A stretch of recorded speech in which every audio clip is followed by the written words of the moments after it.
Hey guys, tonight we're easing into one of those chapters of history that's equal parts scandal, sorrow, and, let's be honest, extremely awkward candle placement. We're heading deep into the smoky, stew-scented back streets of the medieval city, to places where the walls were thin, the rules were thinner, and the velvet curtains only half-heartedly tried to hide what was going on. That's right, we're talking about medieval brothels. Now just so you know, you probably won't survive this. Not emotionally, not psychologically, and definitely not if you're squeamish about disease or the smell of unwashed tights. Medieval brothels weren't exactly 5-star inns with spa options, but that's the whole fun of it. We're going to step behind the heavy oak doors and find out what really happened in these places that officially weren't supposed to exist, but somehow did. A lot. So, before you get comfortable, take a moment to like the video and subscribe, but only if you genuinely enjoy what I do here. And hey, while you're at it, tell me in the comments, what city are you watching from, and what time is it right now where you are? I promise I'll read them all, probably while lying in bed questioning the entire course of Western civilization. Now, dim the lights, maybe turn on a fan for that soft background hum, and let's ease into tonight's journey together. So, picture this, a flickering alleyway near the market square. It smells like overripe cheese and wet wool. There's a door painted with a subtle red streak, not enough to say brothel, but enough that if you knew, you knew. You push inside. Laughter echoes off the stone. There's a woman in a bright green veil beckoning from a staircase. A fire burns low. Somewhere upstairs someone groans, but not like in pain. Welcome to the medieval brothel. These weren't just dens of sin tucked into the shadows, they were institutions. Legal ones often. Taxed, regulated, and strategically placed near military barracks or pilgrimage routes. And here's the fun twist. They existed in a weird moral loophole where cities condemned prostitution in sermons, but quietly collected taxes from it behind closed doors. Imagine a town council wagging its finger by day and rubbing its hands together by night. That's basically it. Let's take the city of Toulouse, for example. In the 14th century, the city council passed laws requiring prostitutes to wear a specific striped hood. This wasn't about safety. It was so everyone could identify them and not accidentally sin. Meanwhile, the council directly profited from the very brothels these women worked in. Moral clarity? Not so much. Public sin, private profit. Brothels came in all sizes. There were massive city-sponsored establishments like the stew houses in London's Suffolk district, essentially sex malls with bathhouses attached. There were also little operations run out of someone's back room with a creaky cot and a pitcher of sour ale. But one thing stayed consistent.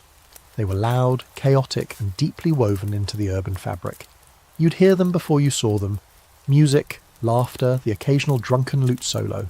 And unlike the upper floors of noble homes where everything was candlelit restraint, brothels were garish. Think heavy perfumes trying to mask body odour, overly embroidered cushions, and bizarre painted ceiling scenes of swans doing suspicious things. The decor was meant to distract from how cold the stone walls were and how scratchy the linens felt. The people inside, equally colourful. Brothel workers, known in various places as public women, amies amoureuses, or just single women, came from every background imaginable. Some had fled abusive homes, others had been sold into the trade, and a few, very few, actually chose it for independence and income. There's a historical debate still raging on that point. How much agency did these women really have? Some scholars argue brothels offered one of the only ways for women to earn money without a husband or male guardian. Others point to the systemic coercion baked into the very structure. Truth is, it depended on the city, the decade, and the individual. But here's a quirky side note. In certain cities, brothels had designated safe days. These were often during religious festivals where prostitution was temporarily banned, so naturally those were the slowest and most awkward days of the year. That said, loopholes always existed. In Avignon, brothels sometimes offered spiritual massage during banned periods. No, it wasn't that spiritual. As the night deepens, the space transforms. The clients trickle in, merchants, knights, scribes, even monks sneaking out in their woolen habits. Some are regulars, some are tourists, most are drunk. They haggle over prices in hushed tones, not because it's a secret, but because they don't want to look cheap. Upstairs, the real business unfolds, often with one eye on the door, and the other on the candle burning down too close to the thatch. And it's not just sex. In a strange way, brothels also offered something softer: conversation, laughter, music. For men who spent their days in violent, rigidly hierarchical worlds, this was a weird kind of freedom, even if they had to pay for it. One fact we know: medieval brothels had curfews. Workers were expected to be inside by dusk or face fines. City ordinances would specify when they could work, what they could wear, and where they could stand. It was micromanagement at its most hypocritical, especially from city leaders who often dropped by after meetings. And the irony didn't stop there. In some towns, brothel profits funded church repairs. You heard that right. Stained glass windows gleamed thanks to coin dropped on stained pillows. So, as we settle into the world behind those low-lit wooden doors, get ready. Because the deeper we go, the stranger, sadder, and more surprising it gets. There are dark corridors ahead, filled with hypocrisy, resilience, and more than a few silk garters. It's early morning now, and the brothel is strangely quiet. The fire's burned down to embers. The perfume has mixed into something that smells like mouldy lavender and regrets, and a few of the workers, still in half-rolled stockings, stumble downstairs in search of cold bread or a forgotten cider cup. You're still here, lurking in a corner like a ghost, watching the aftermath settle like dust. And maybe you're wondering, how did all this even become normal? Why would cities that claim to be godly, moral and upright allow these places to flourish just a short walk from the cathedral? Well, surprise, it was all about profit and control. In a very medieval plot twist, cities figured out that while they couldn't stop people from sinning, they could tax it. And so they did, with astonishing efficiency. Let's take a closer look at one city that absolutely perfected the art of sinful capitalism: Nuremberg in the 15th century.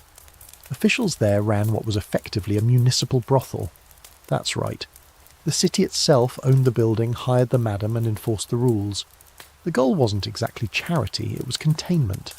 Better to have sex work happening in a designated zone than have it spill into respectable neighbourhoods, or worse, result in affairs that complicated property rights.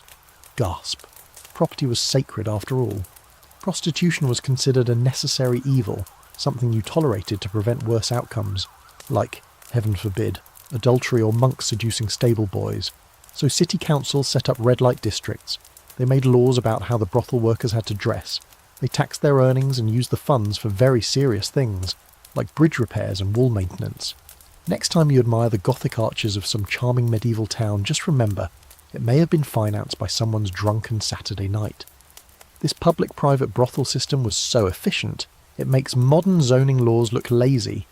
In Florence, for example, you could find entire neighbourhoods zoned for sex work, conveniently located near markets and ports, because supply and demand, baby. And if a brothel opened too close to a convent, well, that just meant the convent would petition for a bigger wall. There was a deep, quiet hypocrisy running through all of it. Publicly, brothels were condemned as moral cancer. Sermons railed against them. Priests warned of hellfire. But in back rooms, city fathers nodded along with madams over rent contracts and tax ledgers. It wasn't unusual for the same man who signed an order finding a prostitute to also be one of her clients, or her landlord. And then there were the sin taxes. These weren't just random fees. Cities created entire economic models around the earnings from brothels. In Paris, fines collected from sex workers helped pay for public fountains and sanitation, an ironic little cycle where women were punished and then funded the public baths they were banned from using. Here's a quirky side note. In some places, brothels were only allowed to operate on certain days of the week. Sundays were usually off limits, of course, because God was watching a little more closely then. But there were also weird regional customs, like in Bruges, where the brothel district had a curfew that started when the cathedral bells rang for evening prayer, unless, of course, the bell ringer was late, which he sometimes was, conveniently. And get this, some cities even hosted inspections. Officials would visit brothels to ensure they were operating morally. Imagine a bureaucrat with a wax-sealed clipboard checking bedsheets for appropriateness and making sure the music wasn't too seductive. That's the level of absurd micromanagement we're talking about. There's actually a real debate among historians about whether these inspections were legit governance or just a socially accepted excuse for voyeurism. I mean, how closely do you really need to inspect a feather mattress to confirm it's up to code? But the biggest reason cities loved brothels wasn't just tax revenue, it was control. Control over women, over the working class, over sexual behaviour itself. By forcing brothels into specific districts and subjecting workers to humiliating laws, like mandatory clothing or curfews, they reinforced social hierarchies. You knew who was in and who was out, who was respectable and who wasn't. And if a woman crossed that line even once, good luck ever getting back. And here's the thing. Once you were labelled a prostitute, that identity stuck like medieval mud. It didn't matter why you entered the trade. Maybe your husband died, maybe you were orphaned, maybe your dowry got lost in a fire. Once you were in, the system made sure you stayed there. Even if you left the brothel and married a baker, you were still that woman from down the lane. In some cities, brothel workers were required to register with local officials. They had little books or tokens identifying them as legal sex workers. Sound helpful? It wasn't. It made them easier to fine, track, and sometimes imprison if they broke a rule, like being seen outside their district without a chaperone. Yes, grown women had to ask permission to cross the city wall, but there were some surprising exceptions. In Venice, for example, courtesans, essentially high-end sex workers, could achieve celebrity status. They wrote poetry, hosted salons, and dressed like aristocrats. And while the city still taxed and regulated them, it also kind of admired them. There's a story about a Venetian courtesan named Veronica Franco who debated a bishop in public and won. So not all brothels were created equal. Some were grim little dens, others were decadent lounges where Latin philosophers recited sonnets after sex. Seriously. The contrast between those levels, the desperate workers in back-alley hovels and the silk-draped courtesans of the upper floors, reminds you how class ran straight through every part of this system. Even sex had a hierarchy. And we haven't even touched the fines yet. Oh, the fines. Workers could be fined for drinking too much, for wearing the wrong shoes, for laughing too loudly in public, basically existing. One city mandated that prostitutes wear bells on their clothing so good women could avoid them. Bells? Like cats or criminals. Try walking around your neighbourhood with a jingle collar and see how fast the HOA sends a letter. So the next time someone tells you that medieval people were all pure and pious, just remember, they were running government-funded brothels while sermonising against temptation, and they were very, very good at making money off things they pretended not to like. You step outside just for a moment into the wet cobblestone street, and the air smacks you with the smell of horse dung and boiled cabbage.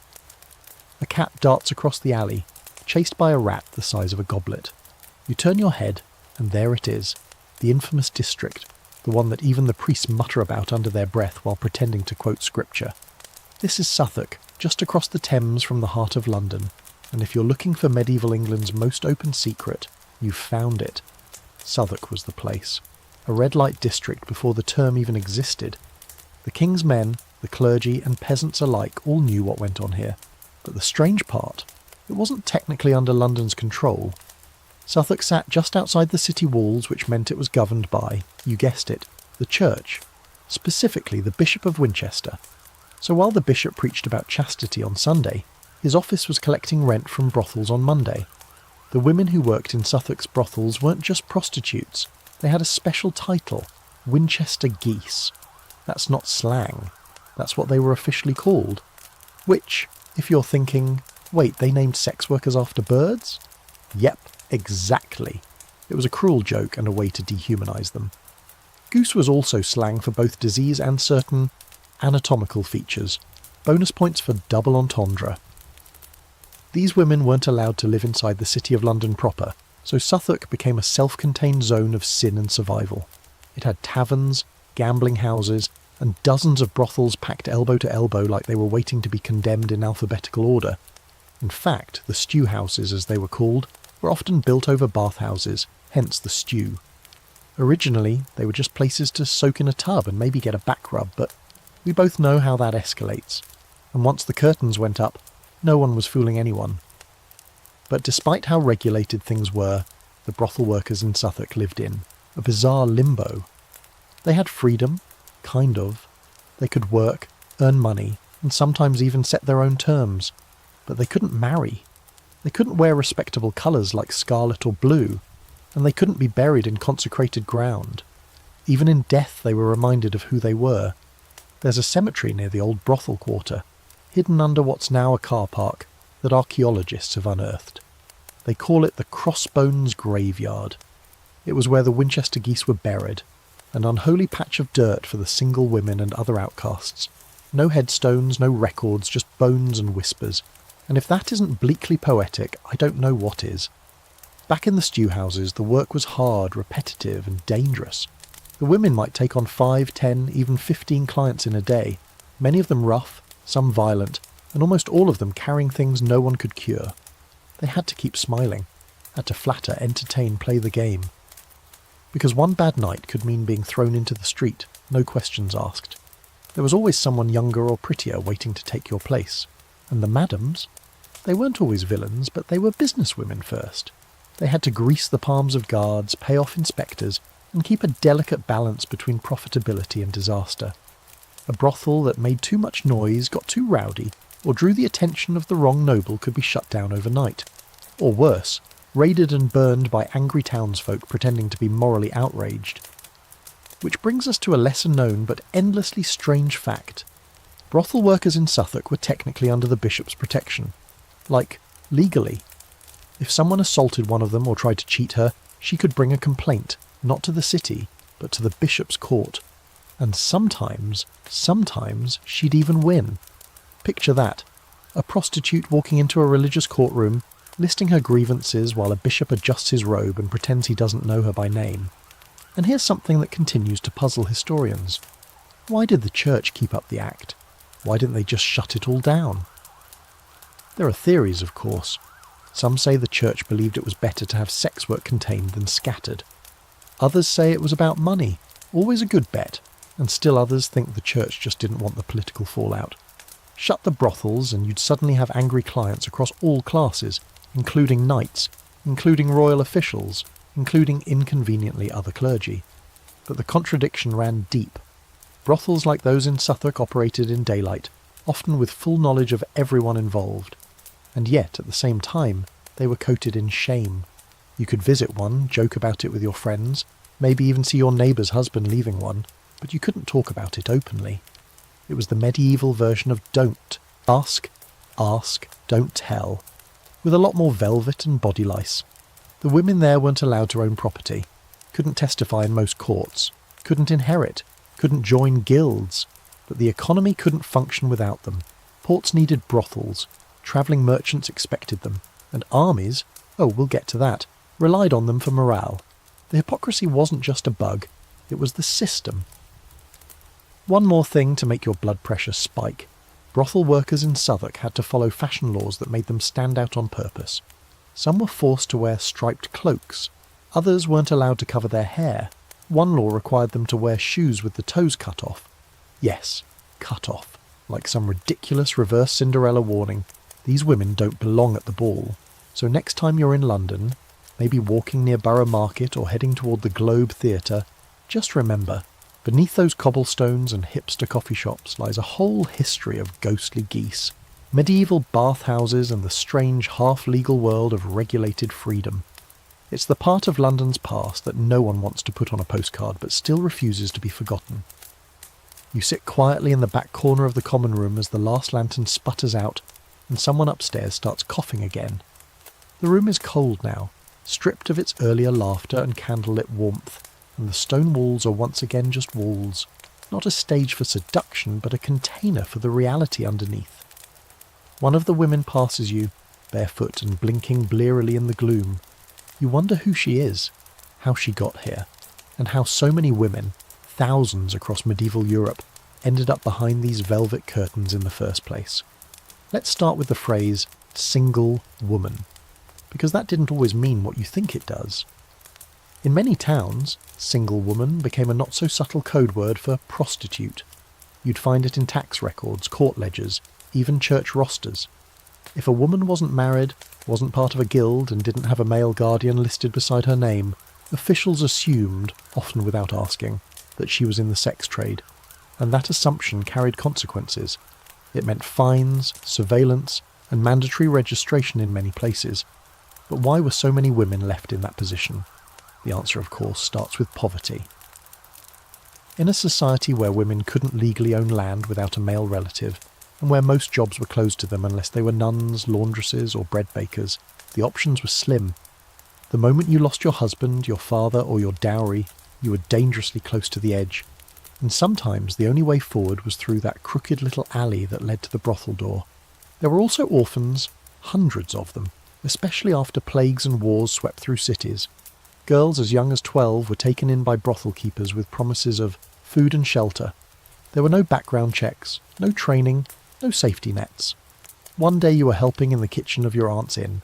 The next you were serving ale with a side of expectation and being told to smile, no matter how your stomach turned. Then there were the women sold into the trade. Families, especially poorer ones, would sometimes apprentice their daughters to madams in exchange for a lump sum. Officially, the arrangement was for domestic service. Unofficially, everyone knew what the work involved, and once you signed the parchment and handed over the girl, there was no refund.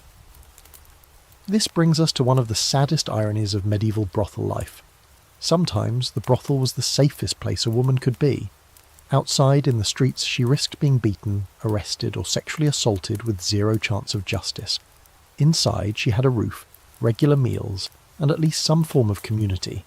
It wasn't a good life, but it was a less terrible one, which for many was the best offer on the table, and some women, rarely but still, chose the life.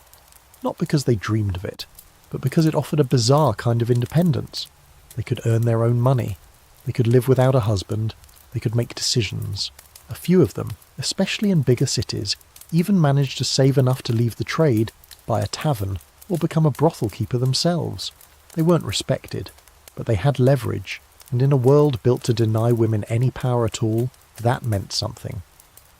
There's a debated case from 14th century Ghent where a woman named Elsbeth the Weaver voluntarily registered as a sex worker, not because she was desperate, but because she was tired of being paid pennies for her textiles.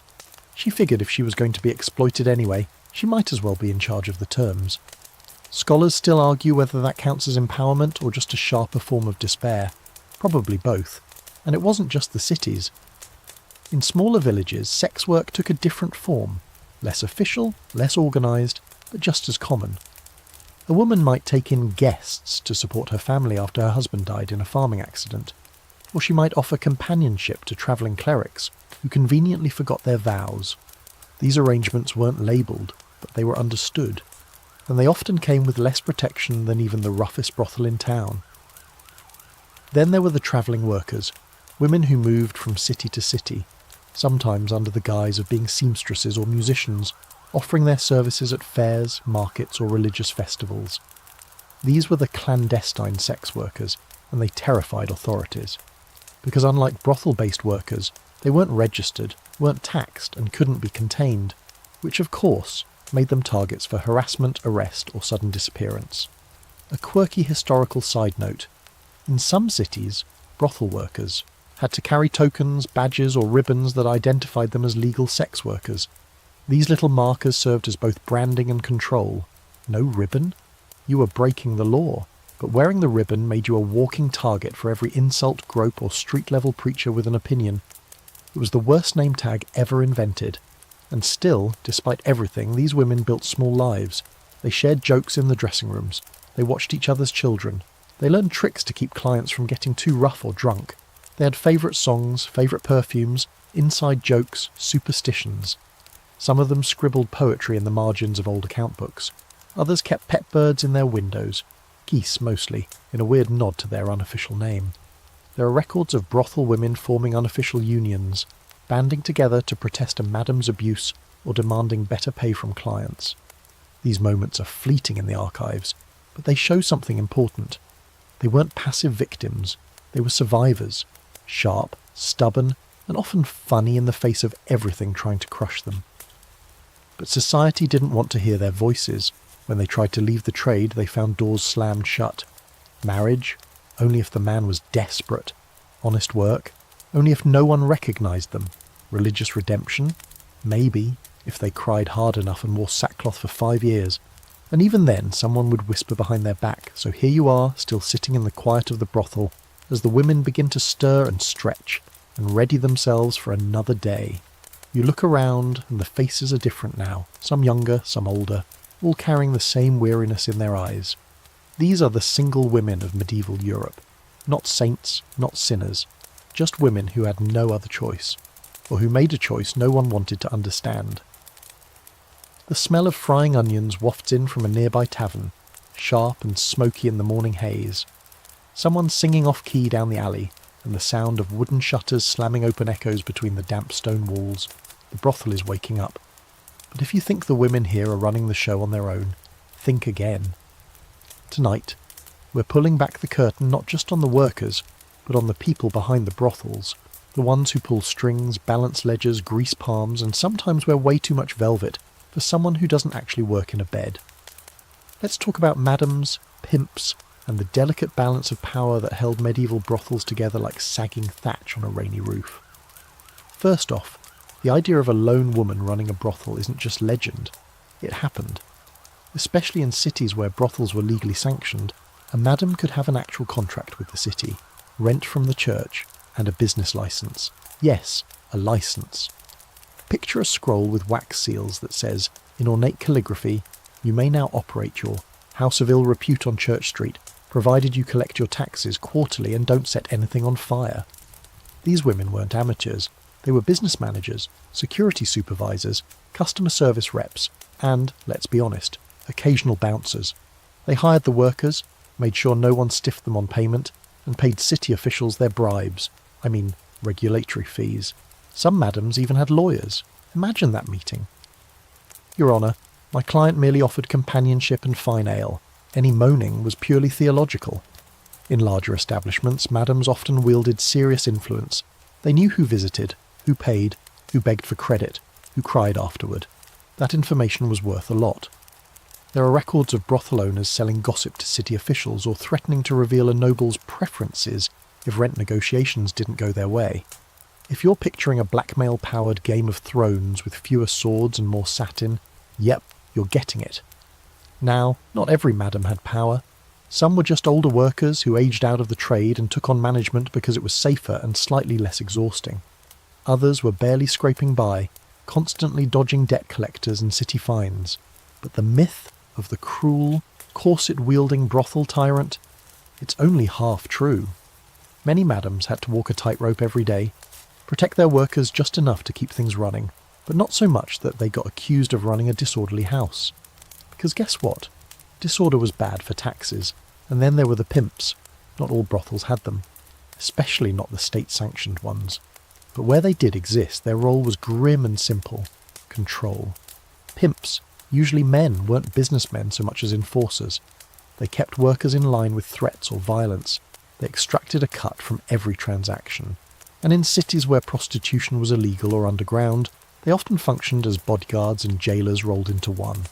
The best you could hope for was one who kept you fed and didn't leave bruises. There are chilling records from 14th century Barcelona where women testified, under guard in court, against pimps who branded them, locked them in rooms, or sold them from one brothel to another. Some pimps ran brothels disguised as boarding houses with signs out front advertising laundry services or fortunes told. The authorities usually looked the other way, unless someone important got involved, which of course they often did. Here's where things get blurry. In some cities, men who ran brothels claimed they were protectors, not pimps. They argued they were just landlords offering security services. Never mind that their tenants weren't allowed to leave. This legal dodgeball went on for centuries and still confuses historians today. Was he a pimp, a manager, a landlord, or just a guy who liked hanging around a lot of open windows? No one can agree. But what they all agree on is this: brothel power structures were messy. They depended on fear, necessity, manipulation, and just enough kindness to keep people from running. Some madams ruled with iron fists and strict schedules. Others were more like mothers, tough, weary, and endlessly practical. They sewed torn dresses, taught younger women how to negotiate, and occasionally read fortunes when business was slow. There's a quirky historical moment from 15th century Prague where a brothel was run by a blind woman named Katka. She couldn't see her clients or her workers, but she had such a sharp ear for voices that she reportedly ran the house better than any sighted rival. She remembered every customer's preferences, debts, and gossip, and was rumoured to spot a fake coin just by touch. Scholars debate whether her story is myth or reality, but either way it tells you what mattered. Not beauty or brawn, but control. Because that's what madams and pimps had.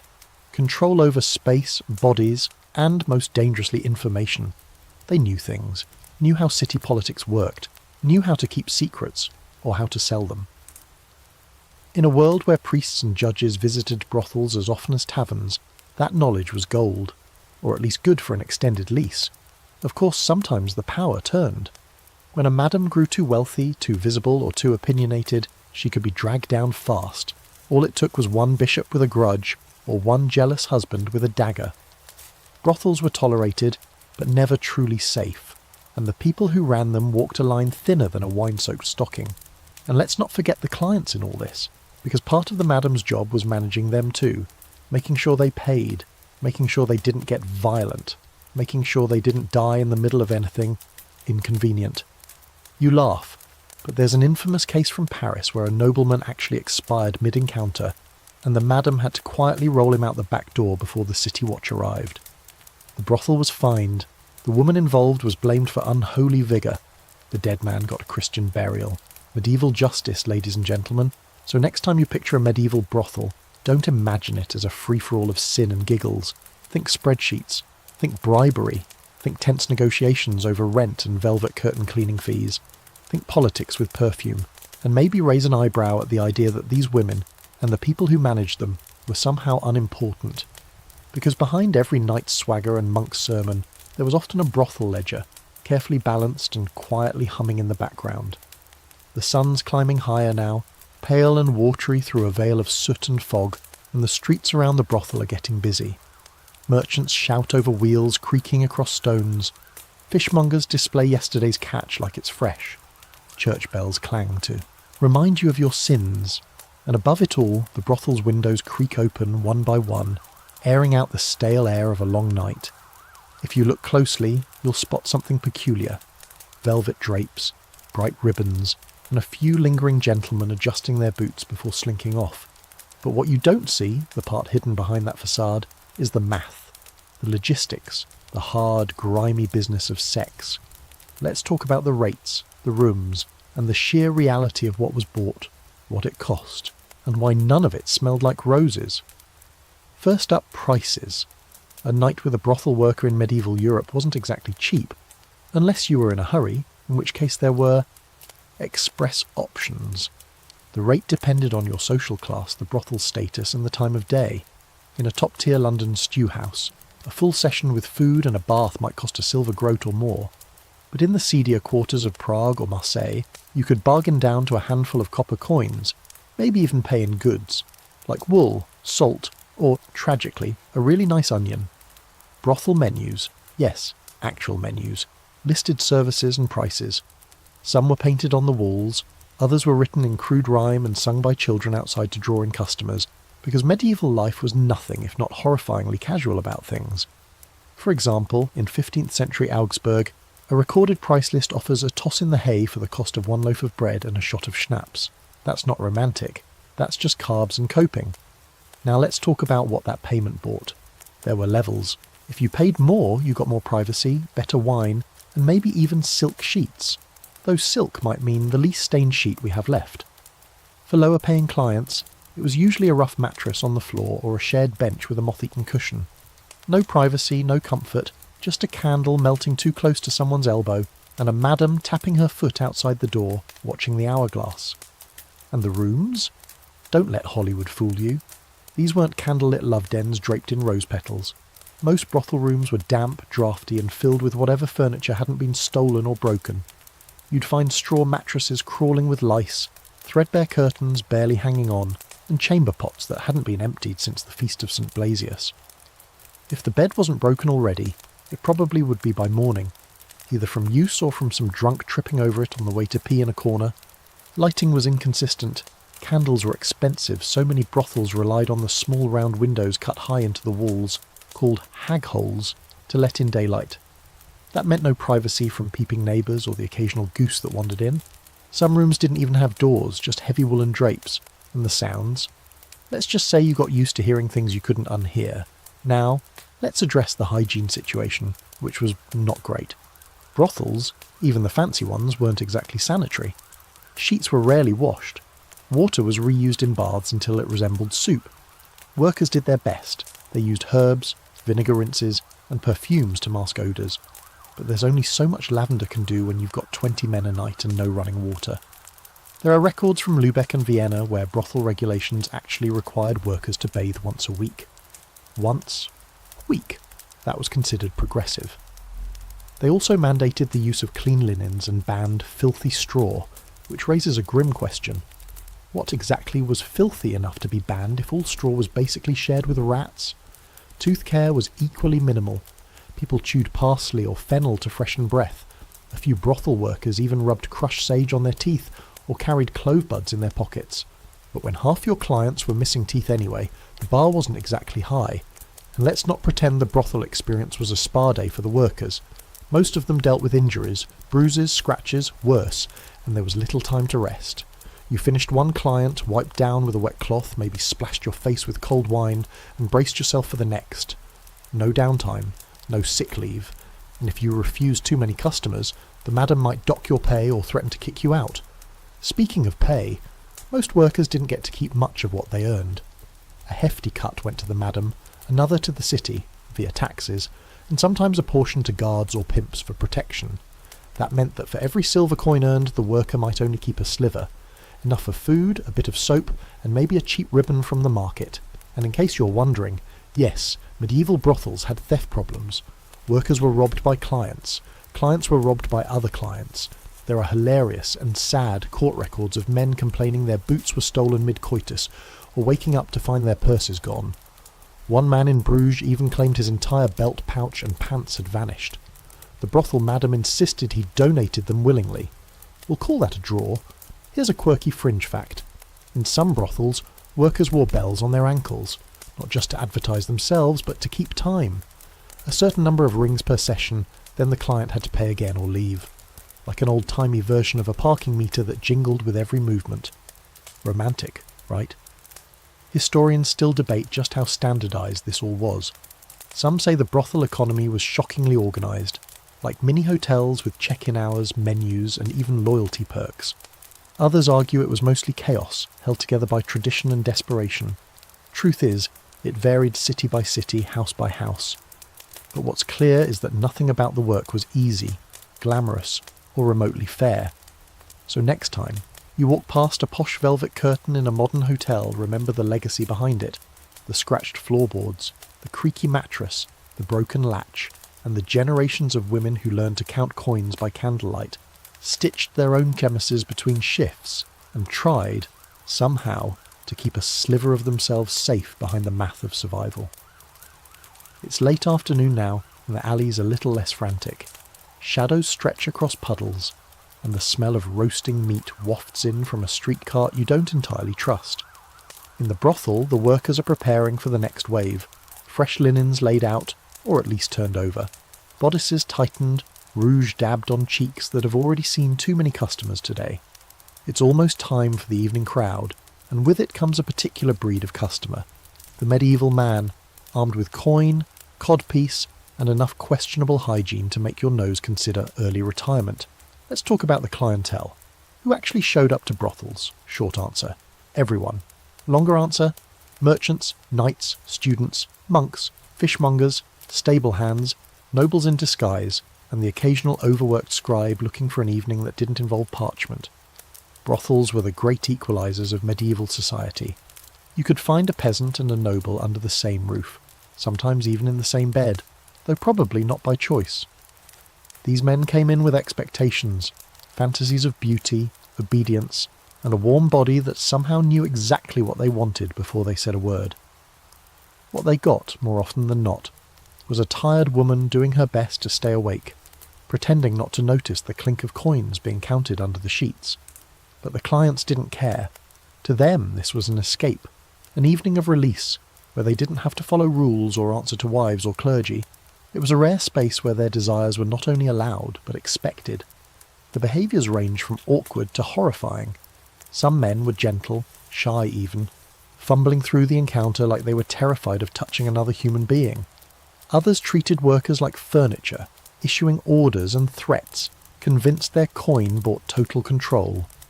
And some didn't even come for sex. They came to talk, to cry, to drink, to be held, to have someone ask, "How was your day?" even if the answer was mumbled through wine-stained lips. There are records from Italian brothels where certain workers became popular simply because they were good listeners. Men lined up to tell them their troubles, about debts, feuds, marriage problems, or nightmares from the battlefield. These were sessions of tenderness masquerading as lust, and they left the women emotionally drained in a way physical labour never could. Still, sex was the main transaction, and it wasn't always straightforward. There were clients who had requests, positions copied from forbidden books, fantasies inspired by saints' paintings, don't ask, and elaborate scenarios that involved props, costumes, or questionable Latin phrases. Some workers played along, others rolled their eyes and went with it. You don't exactly get training for this kind of job. You just learn by doing and hope the props don't break mid-session. One of the more curious facts. The fear of disease was real, even for men who didn't fear much else. Medieval clients often arrived carrying herbal charms, St. Benedict medals, or bundles of rue to ward off illness. Some would drink potions before visiting, thinking it made them immune to the risks of sex. Others applied concoctions to their genitals, some of which included ingredients like garlic, lead powder, or mercury paste. Side effects included pain, boils, and death. But hey, anything to keep the groin demons away. Despite the risks, the fear wasn't enough to keep them away, and most didn't practice anything close to what we'd call safe sex. Condoms, if you could even call them that, were rudimentary, made of linen soaked in vinegar or oiled sheep gut. They were expensive, uncomfortable, and rarely used unless a client was especially paranoid or unusually well read. Mostly, protection came down to prayer and denial. And speaking of sheep gut, here's a fringe detail for your nightmares. Some brothel workers developed their own protective techniques, including using sponges, wads of wool, or even specially carved wooden plugs. They didn't have much science to go on, but they had a lot of motivation to not die from someone else's bad decisions. There's also an open debate among scholars about how much clients truly understood the risks. Some argue that knowledge of disease, especially syphilis, was widespread by the late Middle Ages, and men just didn't care. Others suggest that people blamed symptoms on curses, bad air, or punishment from God, not physical transmission. The truth is probably in the middle. Most clients didn't know the specifics, but they knew something was dangerous. They just figured it wouldn't happen to them. Class played a role in how clients behaved too. Nobles could pay for more privacy, better wine, and more discreet arrangements. Some brothels even had secret entrances for wealthy men who didn't want to be seen by neighbours, or, worse, their wives. There were nobles who kept long-term arrangements with a single brothel worker, essentially turning her into a mistress with a house, stipend, and exclusive rights. Others treated brothels like taverns, strolling in, demanding attention, and throwing money around to prove they were important. And then there were the university students. Oh yes, young, loud, badly shaved, and convinced they were philosophers.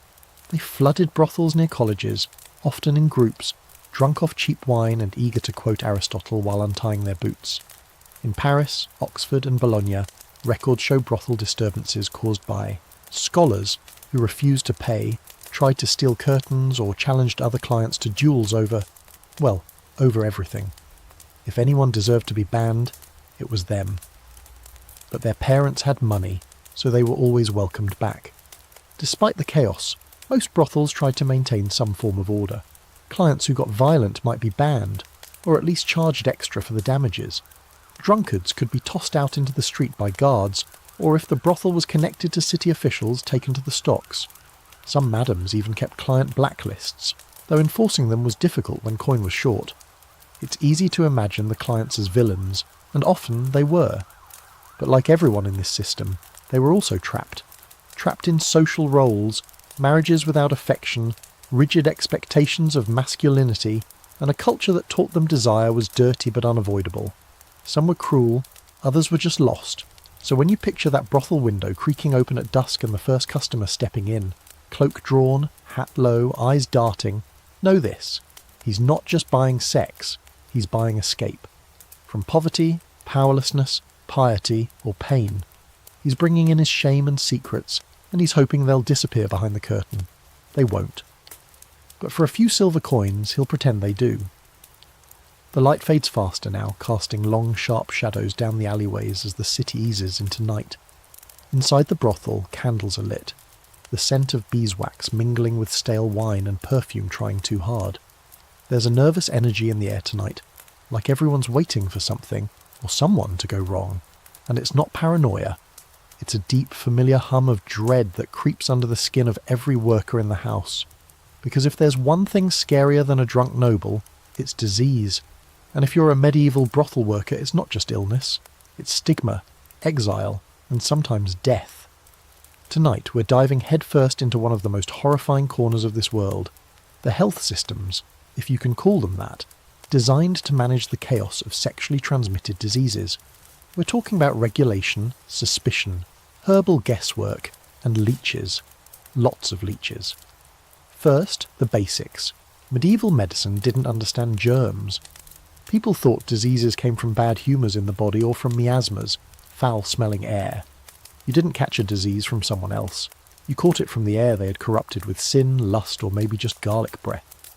This misunderstanding meant that even when the spread of diseases like syphilis and gonorrhea became obvious, no one knew exactly how it was happening, but they knew where, and fingers pointed, fast and hard, at brothels. By the late 14th century, cities like Florence, Nuremberg and London had started to create laws aimed at containing venereal disease, not by treating it, not by helping the women. No, the idea was to control them. Health inspectors were introduced, usually men, usually unqualified, to conduct weekly visits to brothels and check workers for visible signs of infection. Swollen sores, strange rashes, too pale or too flushed. You might be sent to the town hospital or locked up in a leper house until someone decided what to do with you. Spoiler, that decision rarely favoured the patient. Imagine standing half naked in front of a city clerk who's never treated anything more complex than a broken toe, while he squints at your body and announces your future. It wasn't medicine, it was theatre. Cruel, uncomfortable theatre with terrible lighting and no dignity. And don't think for a second these inspections were done privately. There are records of women being examined in front of male officials, apprentices, and even curious local youths who wanted to learn about disease. If you felt shame, that was your fault. If you screamed, someone made a joke. If you protested, you were fined. But wait, it gets worse. If you were found to be infected, even without symptoms, your belongings could be seized. You might be quarantined in a pest house, which was less hospital and more rotting barn full of despair. You wouldn't be allowed visitors, wouldn't be paid and wouldn't be trusted again, even if you recovered. In some towns, like Cologne, you'd be branded with a hot iron, a literal mark, just to let everyone know that you had once been unclean. No antibiotics, no privacy, no compassion, just superstition and punishment wrapped in a robe of sanctimony. Here's a fringe detail for your inner historian. One brothel in Lübeck actually published its own guidelines for cleanliness, including the use of vinegar-soaked cloths between clients, mandatory foot washing, and designated linens. The madam who enforced these rules was rumoured to have a better survival rate than the city infirmary. Of course, she was later accused of witchcraft because apparently basic hygiene was suspicious. And yes, there were attempts to treat STDs, with herbs, potions, bleeding, and the occasional horrifying ointment made from animal fat, sulphur, and something referred to ominously as blue mineral. One popular remedy for syphilis involved mercury, rubbed into the skin or ingested in small amounts. It caused hallucinations, organ damage, and sometimes a spectacular death by internal liquefaction. But for a while, it was the gold standard. Imagine having an itchy rash and being told to drink a heavy metal. Medieval medicine, fixing problems with worse problems since 500 AD. There's an ongoing debate among scholars about when syphilis actually arrived in Europe. Some claim it was imported from the Americas after Columbus's voyages, making its first terrifying appearance around 1495. Others argue it existed in a different form long before that, just misdiagnosed or hidden behind euphemisms like the French disease, the Neapolitan affliction, or, my personal favourite, the burning joy. The truth is blurry, as usual. Records are vague, symptoms were inconsistent, and nobody really wanted to write down that they died crotch first. What's not debated is how the blame fell, hard, on brothel workers. They were the first accused, the first punished, and the last helped. Even when it was clear that clients were spreading disease from house to house, like horny little vectors, the women bore the burden of shame. Some cities even passed laws stating that any brothel worker with visible signs of illness had to wear a bell in public. Like they were dangerous animals, or ghosts, or both. This stigma spread fast. Landlords refused to rent to brothel workers. Markets banned them from buying produce. Healers sometimes turned them away, claiming they were too sinful to be saved. And while male clients were occasionally mentioned in city health records, they were rarely punished. One Vienna court case from the early 1500s documents a nobleman who passed a burning affliction to 14 women in 1 month. His punishment? A fine. Her punishment? Eviction, branding, and exile. And let's not pretend these policies worked. Disease still raged through cities, spreading like wildfire through brothels, taverns, and private homes. If anything, the fear of punishment made people more secretive. Workers hid their symptoms, madams paid off inspectors, and clients lied about their health. But the cycle continued. Deny, disguise, decay. Despite all this, brothel workers developed their own strategies. They used herbal poultices made of yarrow and marigold. They shared information, what rashes to watch for, what fevers came next, what herbs reduced pain. Some even practiced forms of rudimentary condom use, or timed their sick days to avoid dangerous clients. It wasn't perfect, but it was knowledge passed woman to woman, beneath the radar of the very officials who claimed to be protecting them. And in the midst of this chaos, the brothel endured. Because there was money to be made. Because the demand never stopped. Because despite the fear and the scars and the slow march of disease, the system kept turning, and the women inside had no choice but to turn with it. The bells chime vespers in the distance, echoing across the rooftops like some divine reminder that the day is winding down, and that you probably haven't confessed your sins in a while. But here in the brothel, those bells barely register. The women keep working, the madam keeps counting. And just beyond the thick wooden door, a familiar silhouette steps into the candlelight. Robes, hood, sandals, a small well-worn satchel with something suspiciously like a flask tucked inside. That's right, it's a clergyman. Again, if you think medieval priests, monks and friars kept to their vows like saints on parade, well, that's cute. But no, the historical record is riddled with stories of clergy frequenting brothels, sometimes as customers, sometimes as landlords, and occasionally as both. So tonight, let's talk about the extremely uncomfortable marriage of piety and pleasure. Because what happened when the men of God wanted a little taste of sin? They didn't pray it away, they paid. The hypocrisy is staggering but not surprising. The church preached chastity, condemned lust, and claimed the moral high ground on all things carnal, but it also existed within a world that ran on very human appetites, and brothels, despite being officially frowned upon, were often located disturbingly close to monasteries, convents, and cathedrals. Coincidence? Sure. And I have a plague cure made of wet moss to sell you. Some clergymen came in disguise, others didn't even bother. In Avignon, where the papal court had its temporary headquarters, the city's brothel district was notorious for welcoming priests. There are letters from bishops complaining about monks dragging women into their cloisters, not metaphorically, literally.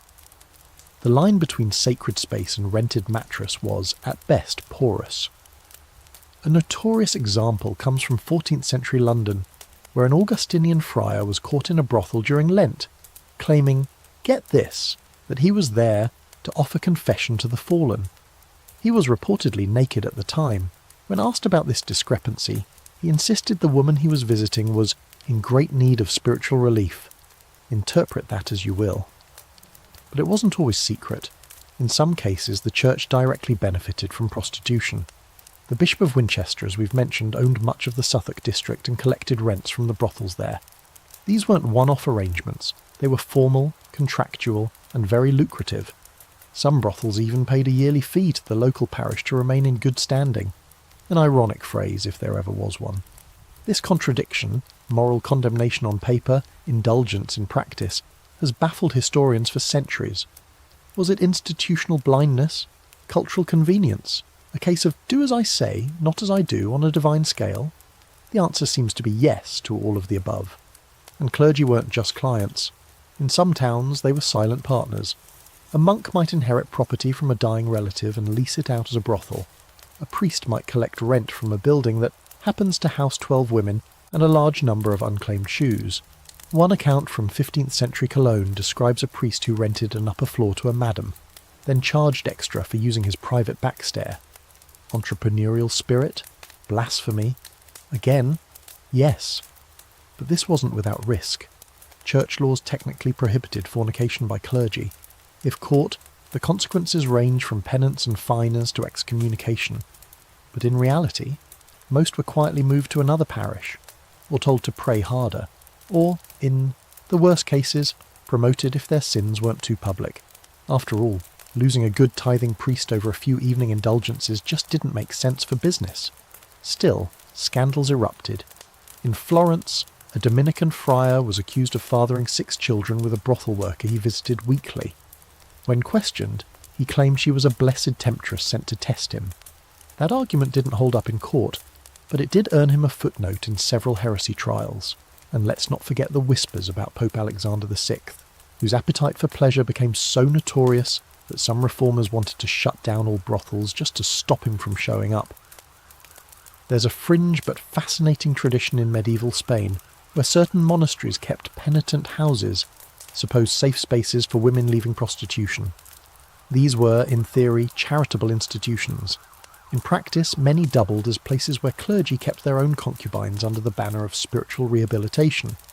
The paperwork said salvation. The bed linen said otherwise. Meanwhile, sermons against prostitution continued. Priests stood in pulpits, condemning the very sins they'd committed hours earlier. And the public? They knew. Everyone knew. But as long as the clergy performed the sacraments, kept the churches open, and didn't get caught with their trousers actually down mid-mass, people looked the other way. A soul needed saving, after all, and the line to heaven was long enough without making enemies out of your confessor. And the women? They played along. Some feigned innocence. Others leaned into it, offering blessings with each visit, calling their clients father, with a wink that could curdle wine. For some, clergy made for safer customers, wealthier, less violent, more predictable. For others, they were just another hypocrisy to endure. A man in robes was no different from a man in armour when he climbed the stairs. There's an open scholarly debate about how much the church really knew about all this. Some argue that bishops turned a blind eye only when it suited them. Others suggest the church's moral framework was so flexible that its leaders genuinely believed they could sin in the flesh while remaining holy in spirit. A sort of divine loophole. It's hard to say. But the receipts don't lie, and those receipts were often signed in wax by someone who also offered last rites. By the end of the night, the clergyman you noticed earlier leaves quietly, face hidden beneath his hood, coin pouch a little lighter. He doesn't look back. He probably has prayers to lead at sunrise, maybe a sermon to write, one that starts with, "Beware the temptations of the flesh," delivered with full conviction and just the faintest scent of rose oil still clinging to his sleeves. The fire crackles low in the hearth, casting long, flickering shadows that dance up the cracked stone walls like ghosts trying to reenact old mistakes. The air's heavy with incense and sweat, and there's a book, yes, a real book, resting open on a corner table. Not a Bible, not a ledger. This one's different. Its pages are worn, its ink faint, and its drawings, well, let's just say they're not exactly suitable for a Sunday sermon. Tonight, we're stepping into the hidden shelves and secret drawers of the medieval brothel to explore a world of erotic manuals, aphrodisiacs, superstitions, and deeply questionable medieval sex science. Because believe it or not, brothels weren't just about doing, they were about learning, about teaching even, and not in a classroom way. More like whispered tips, drawings passed between friends, potions boiled in a back room, and the occasional sketch that looked suspiciously like 2 goats but was meant to be instructional. Welcome to the strange, awkward, and sometimes hilariously inaccurate sex ed of the Middle Ages. Let's start with the forbidden books. Most were handwritten. passed secretly from hand to hand, often in Latin or the local vernacular but buried beneath euphemism. These weren't just crude doodles for fun, though, trust me, some absolutely were. They were attempts to explain sex, to map out positions, techniques and ideas of pleasure, in a time when even saying ankle too loudly could cause a scandal. One of the more infamous examples was a manuscript known by modern scholars as the Speculum Alfoderi, roughly translated, The Mirror of Copulation. A charming title, truly. It included illustrated sexual positions, some practical, some bordering on acrobatics, and commentary that tried, with mixed success, to combine pleasure with piety. The book advised men to avoid becoming beasts in their lust, while showing them exactly how to become very creative beasts indeed. And yes, brothels had copies. Not all, but some, especially the better-funded ones with more literate madams. These books were used for training, for inspiration, and occasionally just for a laugh. Some workers memorised a few moves to please more particular clients. Others made up new ones on the spot and joked about naming them after saints. Because why not bring St. Ambrose into this? He'd love that. Alongside the manuals were love potions and aphrodisiacs, sold under the counter or brewed by local herbalists with very flexible ethics. Most were made from herbs like damiana, fennel, mustard seed and nettle. Some included ground animal parts, deer testicles for instance, or exotic spices like saffron and cinnamon, which were believed to heat the blood. The logic was, if it made you sweat, it must awaken your desire. Science? Did they work? Sort of. Maybe. Occasionally. Honestly, most of them probably just gave you a rash or made you vomit. But the placebo effect is powerful, and in a world where sex was wrapped in fear and shame, a little liquid courage, whether it worked or not, felt like magic, and there was actual magic too. Superstition ran deep, especially around sex. Brothel workers tied herbs above the door to ward off evil spirits. They wore talismans to protect against infertility or infection. Some whispered incantations before each encounter, asking for luck, strength, or, in particularly desperate times, invisibility. Can't hurt to ask. One of the strangest practices involved beans. Yes, beans. Carried in a pouch or tucked into a corset as a kind of charm. Black beans for protection, red beans for passion, white beans for, well, no one's really sure.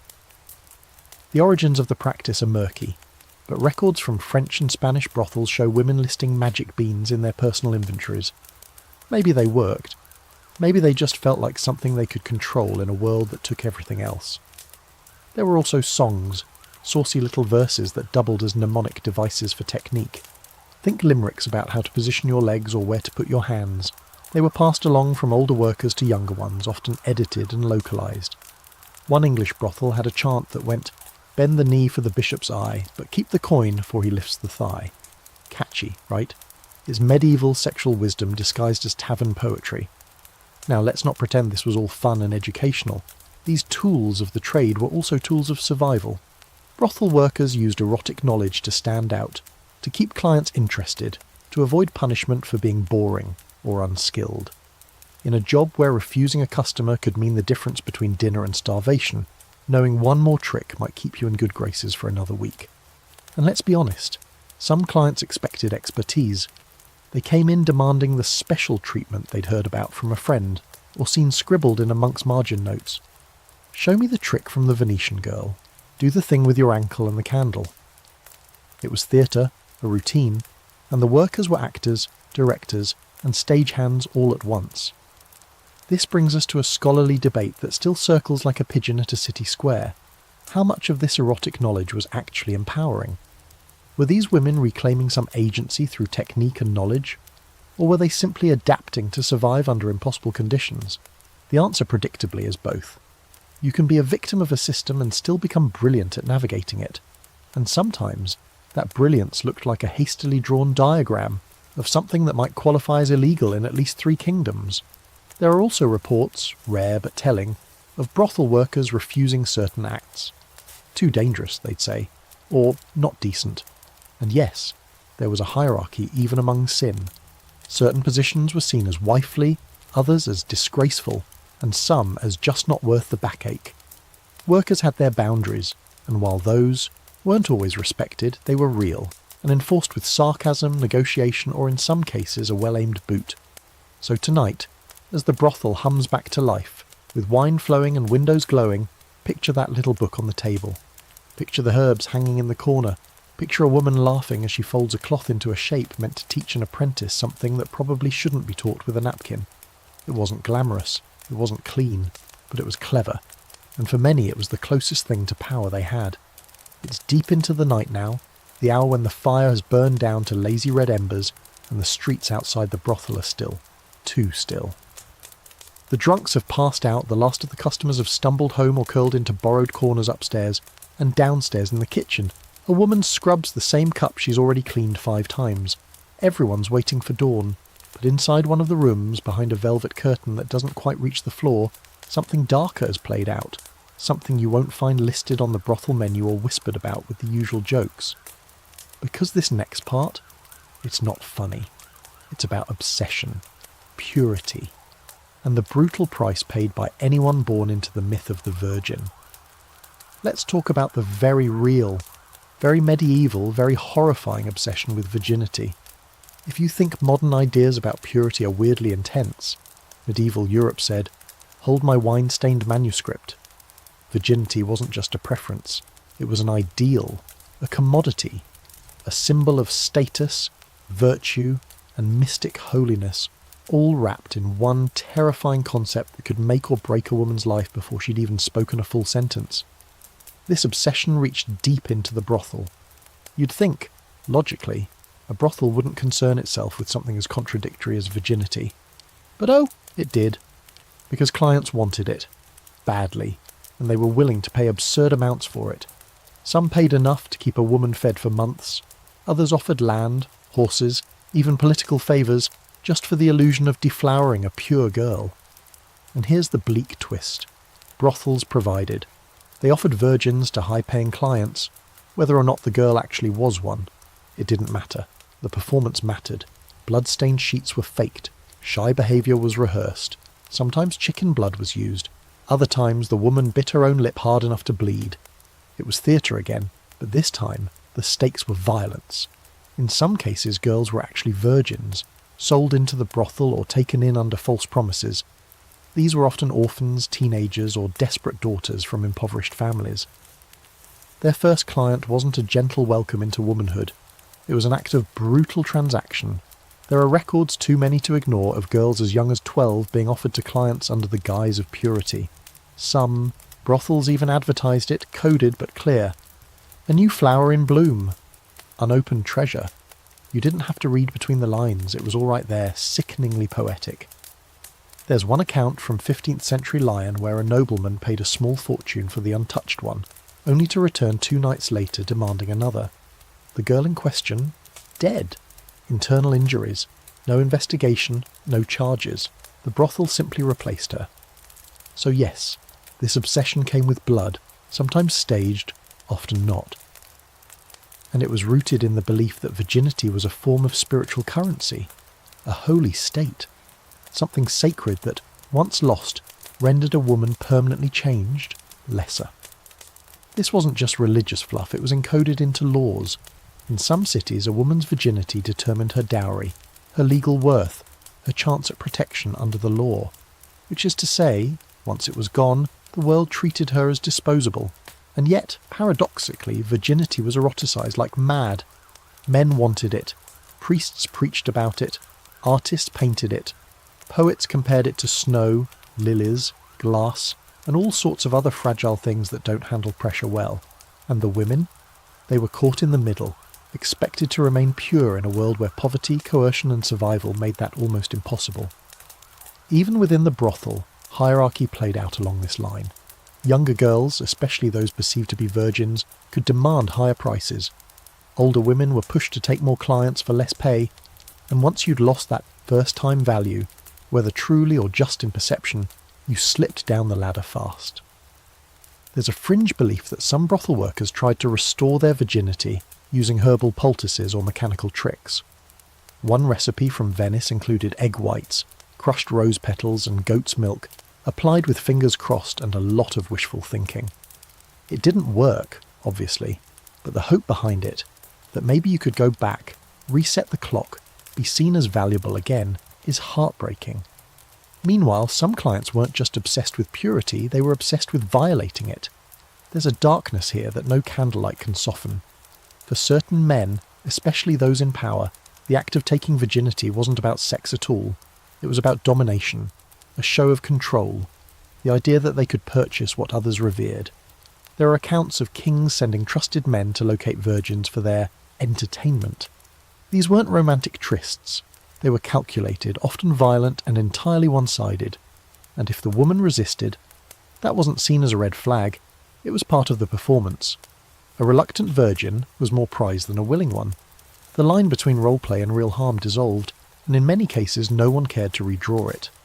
The myth of the pure, unwilling girl being won over by force wasn't just a story, it was sold, nightly, behind curtained doors. There's an ongoing scholarly debate about whether these brothel virginities were more illusion than reality.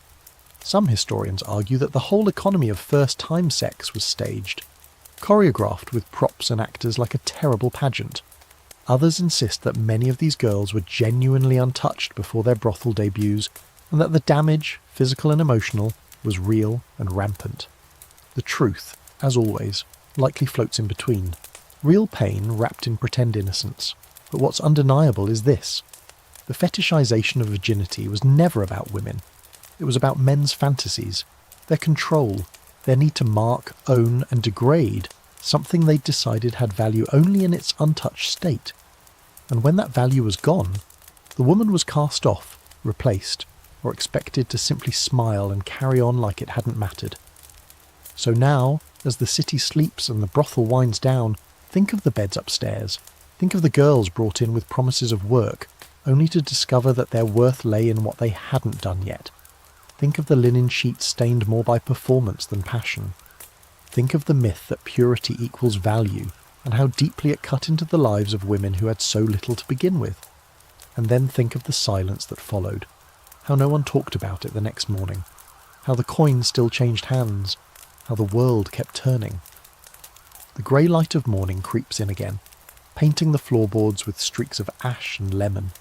The brothel is quiet, eerily so. Upstairs, someone coughs behind a closed door. Downstairs, a broom drags half-heartedly across last night's footprints, and in the back room, one of the girls is sitting with her knees pulled to her chest, not crying exactly, but not blinking either. There's something hollow behind her eyes that wasn't there yesterday. You've seen it before, you'll see it again. Because for all the chaos, commerce and ritualised sin of medieval brothel life, there was another undercurrent running quietly and violently beneath it all. The threat and sometimes the presence of queerness. Tonight we're going underground, into the secret networks, whispered names and barely visible gestures that made up the hidden world of queer intimacy in medieval brothels. Because yes, it happened. Same-sex desire, gender non-conforming identities, and all the messy, beautiful, terrifying expressions that didn't fit into the clean boxes of man and woman, client and worker, husband and wife. These stories rarely made it into the history books, but they're there, between the lines, in the court records, in the margins, and in brothels. Sometimes they hid in plain sight. Let's start with the women. Not every relationship in a brothel was about male clients and female workers. The women lived together, worked side by side, shared beds to save warmth, and built deep, complicated bonds. Some of them romantic, many of them sexual. This wasn't just survival. It was affection, desire, love, even. There are letters, scattered, rare, precious, between brothel workers that speak of longing and jealousy, promises and secrets. "You smelled of rosemary," one woman wrote to another in Avignon. "My mouth still remembers the shape of your name." That's not business. That's something deeper. And sometimes these relationships were strategic. In a world where men came and went, where violence was always a risk, women found comfort and protection in each other. They formed what some historians call emotional households, not marriages in the legal sense, but real partnerships nonetheless. They shared coin, food, childcare. They watched each other's backs, literally and figuratively. And yes, they shared bodies. When the door closed and the candles dimmed, no one was watching. Of course, it was dangerous. If discovered, queer women risked more than ridicule. They could be beaten, imprisoned, or worse. Female same-sex acts weren't always prosecuted the way male ones were, largely because male authorities had no idea how to define them. But when they were noticed, the reaction was swift and vicious. The idea that women could find pleasure without men was threatening, an affront to the entire patriarchal system. Because if a woman didn't need a man, what use was she? Where did she fit? Still, some brothels tolerated, or even quietly accepted these relationships, as long as they didn't interfere with business. There are accounts of madams turning a blind eye to what the girls did between clients, as long as the coin kept flowing. One brothel in Frankfurt was rumoured to have a mirror room, where two women would entertain a male client not by touching him, but by performing with each other. A crude, exploitative version of queerness, but a version nonetheless. And sometimes, between the performance, real desire sparked. Then there were the men. This part is trickier, not because it didn't happen. Oh, it definitely happened. But because the consequences for same-sex male intimacy were harsher, and so the records are buried deeper. Still, they exist. In cities like Venice, Florence, and Paris, brothels served as meeting places for men who wanted sex with other men. Some disguised themselves as regular clients, others came to negotiate behind closed doors, and some brothel workers, particularly younger boys or androgynous-presenting individuals, catered specifically to them. Let's be clear, many of these boys were coerced, exploited, or trafficked. They were often kept in hidden sections of the brothel, passed off as errand runners or entertainers. The line between survival and exploitation was razor thin. But not all encounters were purely economic. There are personal testimonies, criminal records, even love poems that suggest genuine affection between male brothel workers and their clients, or between the workers themselves. One of the most cited cases comes from Florence in the early 15th century, where a male brothel worker named Giuliano was arrested after being caught in mutual embrace with another man behind a tavern attached to a brothel. They were charged with sodomy, sentenced to public shaming, and exiled. But before his punishment, Giuliano reportedly told the court, "I loved him before he paid me. The coin only gave me permission." That line, preserved in legal Latin, echoes through the centuries like a sigh in stone. There's also the curious case of third gender figures in brothels, people who didn't fit neatly into male or female categories. Some dressed in gender non-conforming ways, others changed their presentation entirely. In parts of medieval Iberia, there are scattered reports of individuals living in brothels who wore women's garb but had the voice of men, or vice versa. They were sometimes ridiculed, sometimes tolerated, and sometimes celebrated, especially if they could sing, dance, or entertain noble clients with a sense of novelty and scandal. Historians still argue over what to call these individuals. Were they trans, non-binary, gender fluid? The terms don't map perfectly across time, and imposing modern labels risks oversimplification. But what is clear is that medieval brothels, for all their brutality, created spaces where gender and desire could blur, where identities outside the norm could exist, if only in shadow. There were codes too, signals passed between those in the know, a red sash tied on the left instead of the right, a hand gesture, a certain way of lighting a candle or offering a drink. These small signs meant everything in a world where a wrong word could mean a beating or a noose. Brothels became not just places of business, but points on an underground map, a hidden network where queerness survived by being invisible to everyone except those who needed to see it. And yet the tragedy was always close. There are heartbreaking court records of lovers torn apart, of women flogged in the streets, of men burned or drowned because their letters were found, because someone overheard, because the world outside the brothel wanted everything to be simple and straight and safe, and it wasn't. But even then, even under threat, people loved, people risked, people found each other in stolen moments behind wine barrels and under shared blankets, in the laughter between shifts, in the long look across a crowded dressing room, in the quiet murmur of "stay with me" just before dawn. So tonight, as the city stretches into silence and the last of the candles flicker low, think of them, the women who found solace in each other's arms, the men who spoke love through coin because they had no other way. The ones who didn't fit into the stories history liked to tell. They were here, they mattered, they still do. By the time the sun is up again, the brothel feels like a different world entirely. Windows are flung wide to let out the stink of candles and flesh. Blankets are aired, and last night's makeup clings to pillowcases like faint regrets. There's the creak of floorboards, the whistle of a pot starting to boil, and the soft shuffle of boots in the hall. But today, someone new has arrived. Not a merchant, not a soldier, and not the local tax collector looking for his cut. No, this man has jewels in his hat, too many buttons on his coat, and the kind of confident swagger that only comes from knowing the law applies differently to you. Congratulations. You've just witnessed a royal brothel tour. That's right. Royalty, nobles, dukes, earls, kings, and their annoying cousins. They didn't just visit brothels in secret. Sometimes they did it on purpose, in groups, as part of an evening's entertainment. And sometimes they brought the court with them. Entourages of musicians, jesters, guards, and the occasional bishop who definitely wasn't supposed to be there but came anyway for moral oversight. These weren't your average transactions. When a king visited a brothel, it wasn't about necessity. It was about spectacle, power, fantasy. It was about saying, I can do this, and you can't stop me. And believe me, no one did stop them. You think the city was going to arrest a prince for slipping out of his palace and into a stew house? Please! They sent extra guards to keep the road clear. Take King Edward IV of England, for example.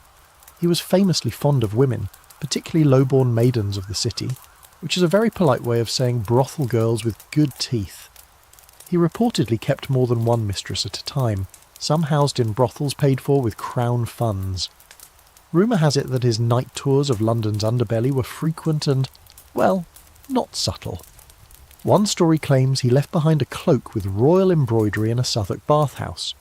Someone tried to return it. The Crown denied ownership. Smooth. And it wasn't just England. In France, Charles VI was said to frequent Parisian brothels regularly, sometimes in disguise, sometimes not. During one infamous night, he and several nobles dressed up as wild men, wearing actual branches, tar and feathers, snuck into a brothel and tried to reenact some pagan fertility rite. One torch too close to a branch, and the whole thing caught fire. Several men died. No one ever talked about that as a cautionary tale against brothel visits, just against playing with fire while drunk and covered in pitch. Court jesters sometimes accompanied these trips, providing comic relief or distraction. Their job? Keep everyone laughing and pretend it wasn't awkward when someone's lord uncle passed out half naked in a laundry pile. Some even performed acts with brothel workers, dances, riddles, bawdy songs that ended with private encores upstairs. Royalty liked to mix entertainment with debauchery. After all, what's the point of being king if you can't demand both a lute solo and a foot massage at the same time? But these weren't just wild nights. They had consequences. For the women involved, a royal client could be a curse wrapped in coin. Sure, the money was good, better than usual. And yes, there was a chance at favour, maybe even a position at court as a mistress or maid. But more often than not, the attention burned too hot. When kings moved on, their companions were left behind, pregnant, disgraced, or in danger from jealous wives and scheming courtiers. There's an infamous case in Bohemia of a brothel girl who was elevated to mistress of the king, then accused of witchcraft by his advisers just to get rid of her. She was executed. The king married someone else a month later, and of course royal clients weren't exactly gentle. Power doesn't always make people kind. Some came in demanding challenges, ordering multiple women at once, or requesting exotic experiences rooted more in cruelty than curiosity. There were workers who were beaten, scarred, or permanently injured after a royal visit. And justice? Laughable. You couldn't bring a nobleman to court. You were the crime in their eyes. Yet for some women, a royal visit meant an opportunity, a chance to earn more than they'd make in a year, or at least collect a favour they could use later. Some clever madams made sure to flatter the royal ego just enough to earn protection. Your Highness, we would never allow your name to be sullied. Wink, wink. Suddenly, that brothel had guards stationed outside and a reduced tax burden. Sometimes loyalty was bought with lace and discretion. There's a fringe historical moment from 15th century Milan where Duke Filippo Maria Visconti commissioned a private brothel inside one of his castles. It had themed rooms, rotating staff, and even a menu written in Latin for elegance. One of the rooms was called the Room of Silence, where guests were required to act out their desires without speaking. Some historians say it was about power. Others say he just didn't like small talk. Who knows? What we do know is that brothels near royal courts were often controlled by royal insiders. A noble cousin might invest in one. A former mistress might run one, her debts paid off by some grateful baron. There were rumours of entire brothel networks in places like Paris and Naples, connected by noble families who used them not just for pleasure, but for politics. Because yes, sometimes the royal brothel visit wasn't about sex at all. It was about alliances, quiet deals, blackmail. Imagine a duke inviting a rival to a brothel, then making sure the right ears were pressed to the wall, the right sketch artist hiding in the laundry basket. Pillow talk could topple thrones. That's why, during periods of political tension, brothel visits by royalty suddenly declined. It wasn't because kings got moral, it was because they got paranoid. No one wanted to be caught pants down during a coup, unless it was their own coup. Then apparently it was fair game. Even among royalty, reputation mattered. A king who visited too many brothels risked scandal. One who never visited at all risked suspicion. Some rulers, especially in religious countries like Spain, took great pains to keep their activities secret. Others leaned into it. Better a public sin than a hidden one French prince reportedly said. Then he fell off a balcony trying to sneak out of a brothel. God's timing, truly. So the next time you hear about medieval kings and their courtly pursuits, remember that some of those pursuits involved rooms with uneven floors, itchy feather beds, and a woman named something like Lettice or Gertrude trying to find her other earring before the guards burst in. Because when it came to brothels, royalty wasn't above the game. They were the game, and everyone else just tried not to lose. It's another quiet morning after a very noisy night, and the brothel feels tense. Not the usual hangover and laundry kind of tension, but something sharper. The workers glance at each other a little too quickly. One of them has a fresh bruise under her eye that no one asks about. And the madam? She's already pulled out the special bottle she keeps under the counter, the one she only touches when things get messy. Because while brothels might seem like chaos contained, there's a more secret layer to them that most people don't see. Under the wine and perfume, past the velvet curtains and coin-stuffed drawers, lies something much colder, much smarter, and much more dangerous. Intelligence. Not the IQ kind, the espionage kind. Tonight, we're diving into the brothel as a spy hub. Because yes, sex, gossip and treason have always gone together like candles, wine and regret. And medieval brothels, with their rotating cast of drunk nobles, scheming merchants and loose-lipped clergy, were perfect little listening posts. If you wanted to know who was funding a rebellion, who was sleeping with whose wife, or which lord was planning to switch allegiances, you didn't need to torture anyone. You just needed to bribe the right madam. Let's start with the women themselves. Brothel workers had one huge advantage over almost everyone else in the medieval world. They were invisible, or rather they were ignored. Men poured their secrets out while naked, drunk, and full of false confidence. They boasted, whined, planned, and they never thought twice about the woman sitting across from them, filing her nails or pouring more wine. But she was listening, every time. Some workers had photographic memories, or close enough. They remembered names, alliances, strange symbols on rings, the weight of certain coin pouches. Others knew how to tease information out gently. "Why don't you tell me about your voyage, sweet lord?" "What were those letters your servant carried? You looked upset when you arrived? Care to talk about it while I braid your hair?" It didn't feel like interrogation. It felt like flirting. That was the genius of it. And behind them stood the madam, collecting these fragments like breadcrumbs. The smart ones kept ledgers that doubled as blackmail dossiers. Who visited, what they said, what they paid, what they asked for. One whisper here, one letter there, and suddenly she had the kind of leverage that even bishops couldn't ignore. There's a well-documented case from 14th century Florence where a brothel madam named Tessa di Gaeta was arrested. Not for running an illegal house, but for possessing coded letters linked to a noble uprising. During the trial, she claimed she didn't understand what the letters meant, but under pressure admitted she'd passed them on to a foreign visitor in exchange for gold. Spy? Informant? Pawn? Hard to say. But her brothel had hosted several meetings between rivals just weeks before a failed assassination attempt on a city official. Coincidence?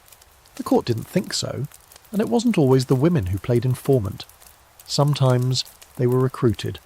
Kings and noble houses kept informants in brothels, planted workers whose job wasn't just to entertain, but to watch, to record, to manipulate. One letter from the archives of Charles the Bold of Burgundy details instructions to a spy named Helene, embedded in a Brussels brothel. Her assignment: observe visiting envoys and report on any discussions involving trade routes or troop movements. Her cover: charming and discreet with preference for noblemen. A classic. But the game didn't stop at listening. Sometimes brothels were used to plant information. Say you want a rival lord to be exposed as disloyal. Easy. Get one of his spies drunk in a brothel, let him overhear a stage conversation about a fake plot, and wait for the information to reach the wrong ears. It was disinformation by candlelight. Pillow talk turned into political traps. Jesters, too, played a role. Though mostly seen as clowns, court jesters often doubled as informants. They went where the nobles went, heard what others didn't, and reported back to their patrons with jokes laced in meaning. And when a jester joined a nobleman on a brothel visit, it wasn't just for laughs. He watched. He listened. Sometimes he helped steer the conversation to dangerous territory. There's even a fringe report from 15th century Lubeck about a brothel with a secret tunnel connecting it to a nearby merchant hall. Rumour has it that the tunnel allowed messages, and occasionally people, to move without being seen, especially during times of trade embargo and war. The city denied its existence. But in 1892, builders uncovered what appeared to be a bricked-over passage beneath a former bathhouse. Makes you think. And then there were the coded messages, not letters. Those could be intercepted.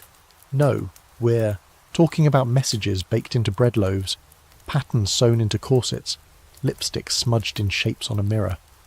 One brothel in Bruges allegedly used flower arrangements to signal warnings. A red tulip in the window meant all is safe. A black poppy meant do not enter, enemy inside. It sounds like spy fantasy, but several merchant records mention changing routes or delaying travel due to poor blossoms at the House of Lace. Whether that was code or coincidence, it worked. There's ongoing scholarly debate about how formal these operations really were. Some argue brothel espionage was systemic, part of organised networks used by courts and guilds. Others believe it was more freelance, opportunistic rather than structured. Either way, the result was the same. Brothels were dangerous not just because of disease or violence, but because someone was always watching, listening, waiting to profit from your loose lips and looser morals. But don't forget the risk involved. Spying was deadly. A worker caught passing messages could be tortured or executed. A madam caught hiding a fugitive might lose her property or be burned out overnight. There were no medals, no pensions, just the hope that your secrets were worth more than your silence. Yet they did it anyway. Some for money, some for protection, some for revenge. A few, maybe, out of loyalty to a cause they believed in. Though idealism tends to wear thin when you've got bruises from last night's client, and a dagger hidden under your pillow, just in case. So, as you walk through the brothel one last time before sunrise, think of the girl laughing a little too loud, the madame who just happens to remember the name of a diplomat's dog, the servant carrying laundry with a peculiar stiffness to her gait, like she's got something sewn into the hem of her apron. The candle placed in the wrong window, the drunk lord muttering about borders he wasn't supposed to mention. And ask yourself, in a place where everyone lies for a living, who's telling the truth, and who's selling it? The days blur together now. Smoke-stained mornings, music-laced evenings, and the constant shuffle of boots and bodies through creaky doorways. You lose track of how many faces you've seen come and go. The air in the brothel never quite clears, even with the windows open. It's heavy with perfume breath, and the kind of secrets that hang in the corners long after the door's shut. But tonight, something shifts. Someone's been taken. Not a worker, a client, and not by force, by order. Quiet, swift, and under the cover of too much wine. Because here's another truth about medieval brothels. Sometimes they weren't just places to gather information. They were places to catch people, to trap them, to turn the power of pleasure against the powerful.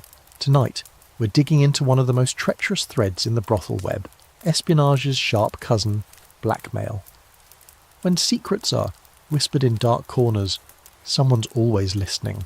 And when men strip down in rooms where no one can see them, they forget who's watching. For a clever madam, or a brothel worker with a good memory and a steady hand, this was opportunity on a silver platter.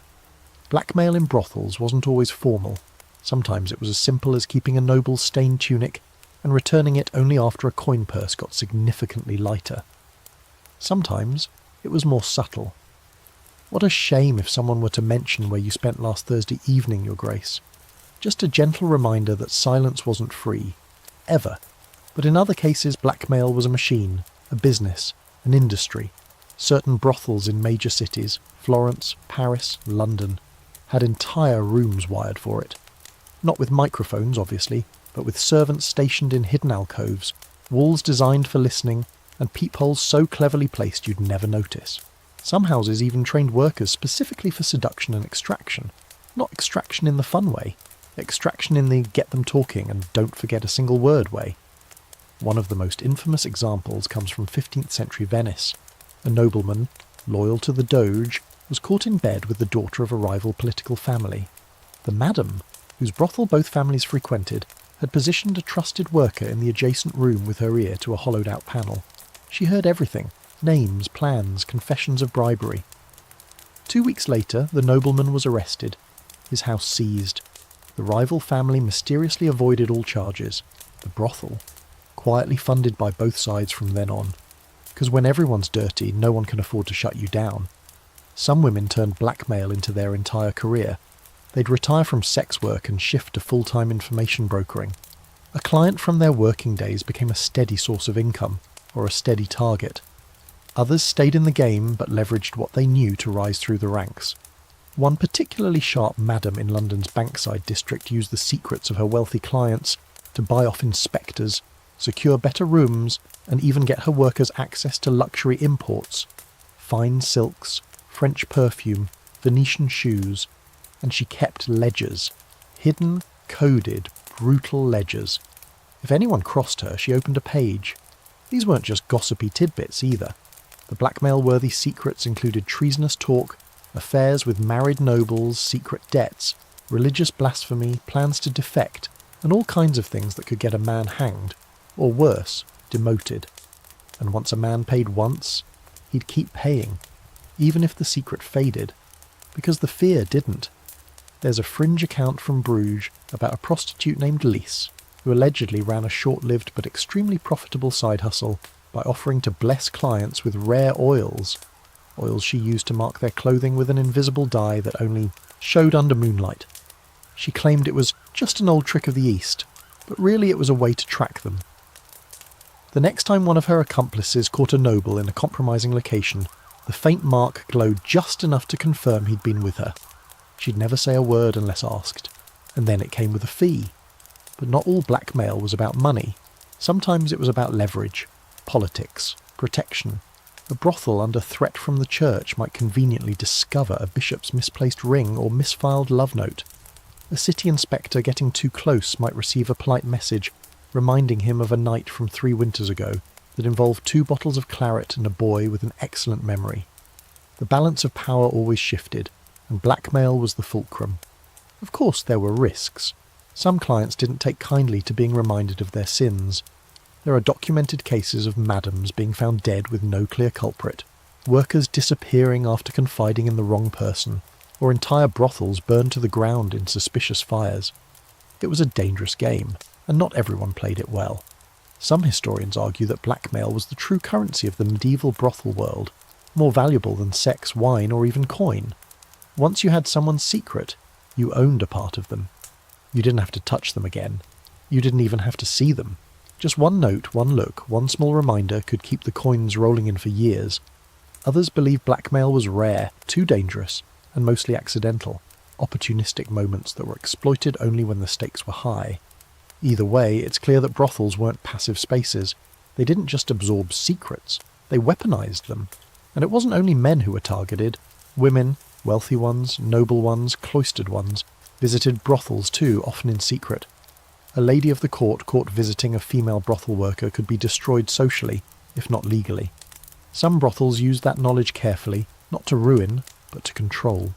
Keep her visiting, keep her paying, keep her scared.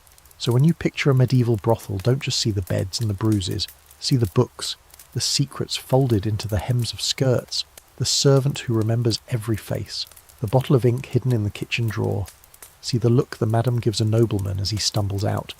Tight-lipped, unreadable, but somehow victorious. Because in this house, nothing is forgotten, and everything has a price. The storm rolls in just past dusk, a slow, dragging sky of bruised clouds that settles over the city like a wool blanket soaked in fear. Rain taps on the windows of the brothel like 1,000 tiny fingers, and the candles flicker with every gust of wind that sneaks through the warped wooden frames. Inside, the mood is different tonight. Quiet, watchful. The laughter is subdued, the wine is poured carefully, and the girls. They're whispering about the widow who was dragged from her home 3 streets over, said to have cursed a milkmaid's cow, or maybe made a magistrate's son impotent. Either way, someone screamed witch, and that was all it took, because for centuries, long before Enlightenment thinkers started questioning the logic of putting people on trial for talking to cats, brothel workers were among the first to feel the heat when witch-hunting fever spread through Europe. They were already outsiders, already sinners, and when fear took hold of a town like a fever, it always came for them first. Let's start with the obvious. Brothel workers were always seen as dangerously close to the edge of morality. They lived outside the expectations of marriage and family. They knew things about bodies, about herbs, about the weaknesses of powerful men. They used charms, oils and poultices to protect themselves. They read the stars. They muttered prayers that weren't quite Latin. So when crops failed, when babies were stillborn, or when someone's cow just stopped giving milk, who do you think people blamed? If you guessed the woman who gave me a strange tea and also once told me my wife smelled like vinegar, congratulations. You've cracked the medieval logic code. The connection between sex work and witchcraft wasn't just made by scared peasants. It was institutional. Clergy, magistrates and inquisitors often lumped sinful women together under the same umbrella of suspicion. If a woman was known for promiscuity, independence or unnatural knowledge, if she lived without a husband and earned her own living, she was already halfway to the stake. Brothel workers ticked all the boxes. Some even admitted under torture to having learned tricks from other women. Techniques that, out of context, sounded suspiciously like spells. Take, for example, the case of Mariette of Lyon, a brothel worker arrested in 1457 on accusations of sorcery. Her crime? Selling love sachets, small bundles of herbs meant to increase desire or affection.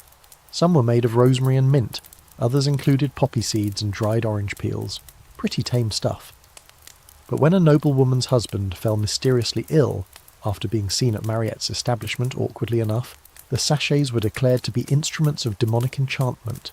She confessed after 3 days of interrogation. She was executed. The noblewoman, it should be noted, was later seen with a new lover and a fancy new necklace. There's also the infamous witch trial in Würzburg in the early 1600s, where several women connected to local brothels were accused not only of consorting with devils, but of transforming into cats to spy on men. One woman, Hilda, was said to have smiled without showing her teeth, and had a mole in the shape of a serpent's tail on her thigh. That was enough. She was stripped, inspected, and condemned. The records say she was burned with no sign of remorse, which is probably hard to show when you're being roasted alive for having a weird birthmark. Here's the part that gets even darker. Many women arrested as witches weren't witches at all, obviously, but their confessions were extracted under torture. And once one name was given, any name in desperation, it set off a chain reaction. Brothel workers, many of whom lived together, relied on each other, and shared secrets, made convenient targets. She knew how to stop bleeding.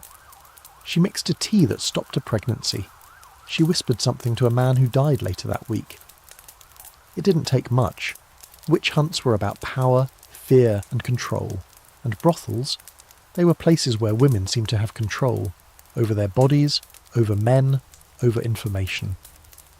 That illusion was enough to terrify the powers that be, so they burned it down, both figuratively and literally. Better to destroy the place than admit it was necessary. Some brothel workers tried to distance themselves from any hint of magic. They destroyed their herbs, burned their charm bags, and stopped offering remedies. Others leaned into the rumours, charging extra for magical services, wearing black veils or claiming to speak to spirits. It was a risk, sure, but in some places being feared was safer than being ignored. There's even a fringe account of a brothel in Transylvania. Yes, that Transylvania, where the madam supposedly styled herself as a moon priestess and conducted candlelit rituals to attract clients and protection. Some called it blasphemy, others called it marketing. Either way, she stayed in business longer than most and disappeared mysteriously the same night an inquisitor was found drowned in the river, clutching a bundle of her blessing herbs. The scholarly debate continues. Were brothel workers really accused of witchcraft in large numbers, or have the records simply exaggerated the overlap? Some historians argue that the connection was more symbolic than literal, that society projected its fears of female power onto sex workers and witches interchangeably. Others point to trial records showing a very real pattern of persecution that targeted anyone outside traditional gender roles, with brothel workers topping that list. Either way, the link is undeniable, and it wasn't just in Catholic Europe. In parts of Islamic Spain, for example, brothels were similarly associated with magic and corruption. Local authorities sometimes referred to the women as sorceresses of the gate, and folk tales warned young men of being charmed into ruin by women who smelled of cinnamon and never blinked. Again, fear disguised as morality, control disguised as protection. So now, as you hear the thunder roll and feel the house shiver slightly under a wind that doesn't feel entirely natural, remember this. It didn't take much to get branded a witch. A look, a rumour, a little too much, knowledge. And if you happened to live in a brothel, you were already halfway to the stake before you even opened your mouth. There's something terrifyingly efficient about a world that can make you both indispensable and disposable at the same time. The rain passes by dawn, leaving behind puddles like little silver mirrors in the uneven stone streets. The sky is pale and quiet, the kind of morning that pretends last night never happened. But inside the brothel, nothing is forgotten. A new day means new tricks to survive, and the workers are already preparing, not for bed, but for baths, or at least for the performance of bathing. Because tonight we're walking into the steamy, slippery, highly questionable overlap between cleanliness and sex, the medieval bathhouse, or as it was often known in practice, the brothel with soap. Now, you're probably thinking, wait, medieval people didn't even bathe that much, right? Ah, classic myth. But wrong. Medieval folks loved bathing, when they could afford it. Public bathhouses were common in cities and towns across Europe, and while they were officially places for cleanliness and health, they very quickly became something else entirely. By the 13th century, the line between bathhouse and brothel was so blurry, it might as well have been soaking in a wooden tub. Let's set the scene. You walk into a bathhouse in, say, 14th century Vienna. The first thing you notice is the heat. The air is thick with steam, and the scent of lavender, pine resin, and boiling lye soap. Behind a thin screen, someone is singing off-key while buckets of water slosh onto warm stone floors. You're offered a towel, a wooden comb, and a weak smile from a girl whose job is technically to help you wash. Technically. These attendants, almost always women, were called baigneresses in France or simply bathers elsewhere. And while many started their shifts scrubbing backs and heating stones, their duties often evolved by request. Want someone to shampoo your hair and nothing else? Fine. Want someone to shampoo your ego for an hour while you sit naked in a shallow pool? That'll cost extra. Want someone to join you in the pool and forget that hygiene was ever the goal? That's where things got interesting. Bathhouse workers weren't always prostitutes, at least not in title. But in function, let's say the job description was flexible. In many cities, bathhouses were known fronts for sex work, and everyone, from the mayor to the local baker, knew it. In fact, some towns issued dual licenses, one for bathing, one for accompanying services. If the clerk stamped both, congratulations. Your business was officially steamy in every sense, and they weren't subtle. Bathhouses advertised with paintings of nude couples, with signs showing lovers in embrace, or, if you were feeling particularly bold, a set of crossed towels tied with red string. In cities like Paris, Prague and Milan, bathhouses offered packages, a soak, a shave, a meal and a companion. The original spa day, if your idea of relaxation involved hot water and mild scandal. Of course, the church hated it. Not the bathing necessarily, just the everything else. Clergy gave sermons about the moral rot seeping from the bathhouses, warning that soap washed away decency right along with dirt. Some towns passed laws separating bathhouses from brothels, forcing owners to pick one licence or the other. Spoiler alert, most picked the one with more coin. There's a particularly hilarious case in Cologne where city officials banned bathhouse workers from performing acts of delight while in the water. The rule was immediately ignored. One inspector reported that the bathhouses simply repositioned the tubs so that the sins occurred behind the large potted plants, because nothing says modesty like foliage and moaning. And the tubs themselves, don't picture marble or porcelain. Most were massive wooden barrels, deep enough for 2 or 3, with water that was warmish at the start and a little grim by the end of the night. Workers ladled in hot water from iron pots, tried to scoop out floating grime, and added rose petals when things got particularly suspicious. Soap was lye-based and stung like betrayal. Shampoo was made from herbs and sometimes egg yolk. The real luxury, heat. Bathhouses burned through wood like gossip in a convent. Health officials occasionally cracked down, demanding inspections for cleanliness, disease control and decency. One ordinance in London required bathhouse workers to scrub all surfaces with vinegar at the end of each shift. Another in Florence stated that no customer shall remain unclothed with a woman for longer than the time it takes to recite 1 Our Father and 2 Hail Marys. You can imagine how strictly that was enforced. Here's a quirky historical footnote. Some bathhouses had private steam closets, tiny wooden chambers where clients could sweat out impurities or rendezvous in semi-darkness. One brothel bath hybrid in Bologna reportedly offered spiritual sweats, claiming that the heat purged the sins from the body. They even provided prayer beads, dual purpose, of course. So were bathhouses really brothels with soap? That depends on the time, the place, and the interpretation. Some scholars argue that many bathhouses were run by the same people who managed brothels, with workers rotating between both depending on need. Others insist that true bathhouses maintained a level of respectability, at least until the back door creaked open and the candles dimmed. What's clear is that the overlap was deliberate.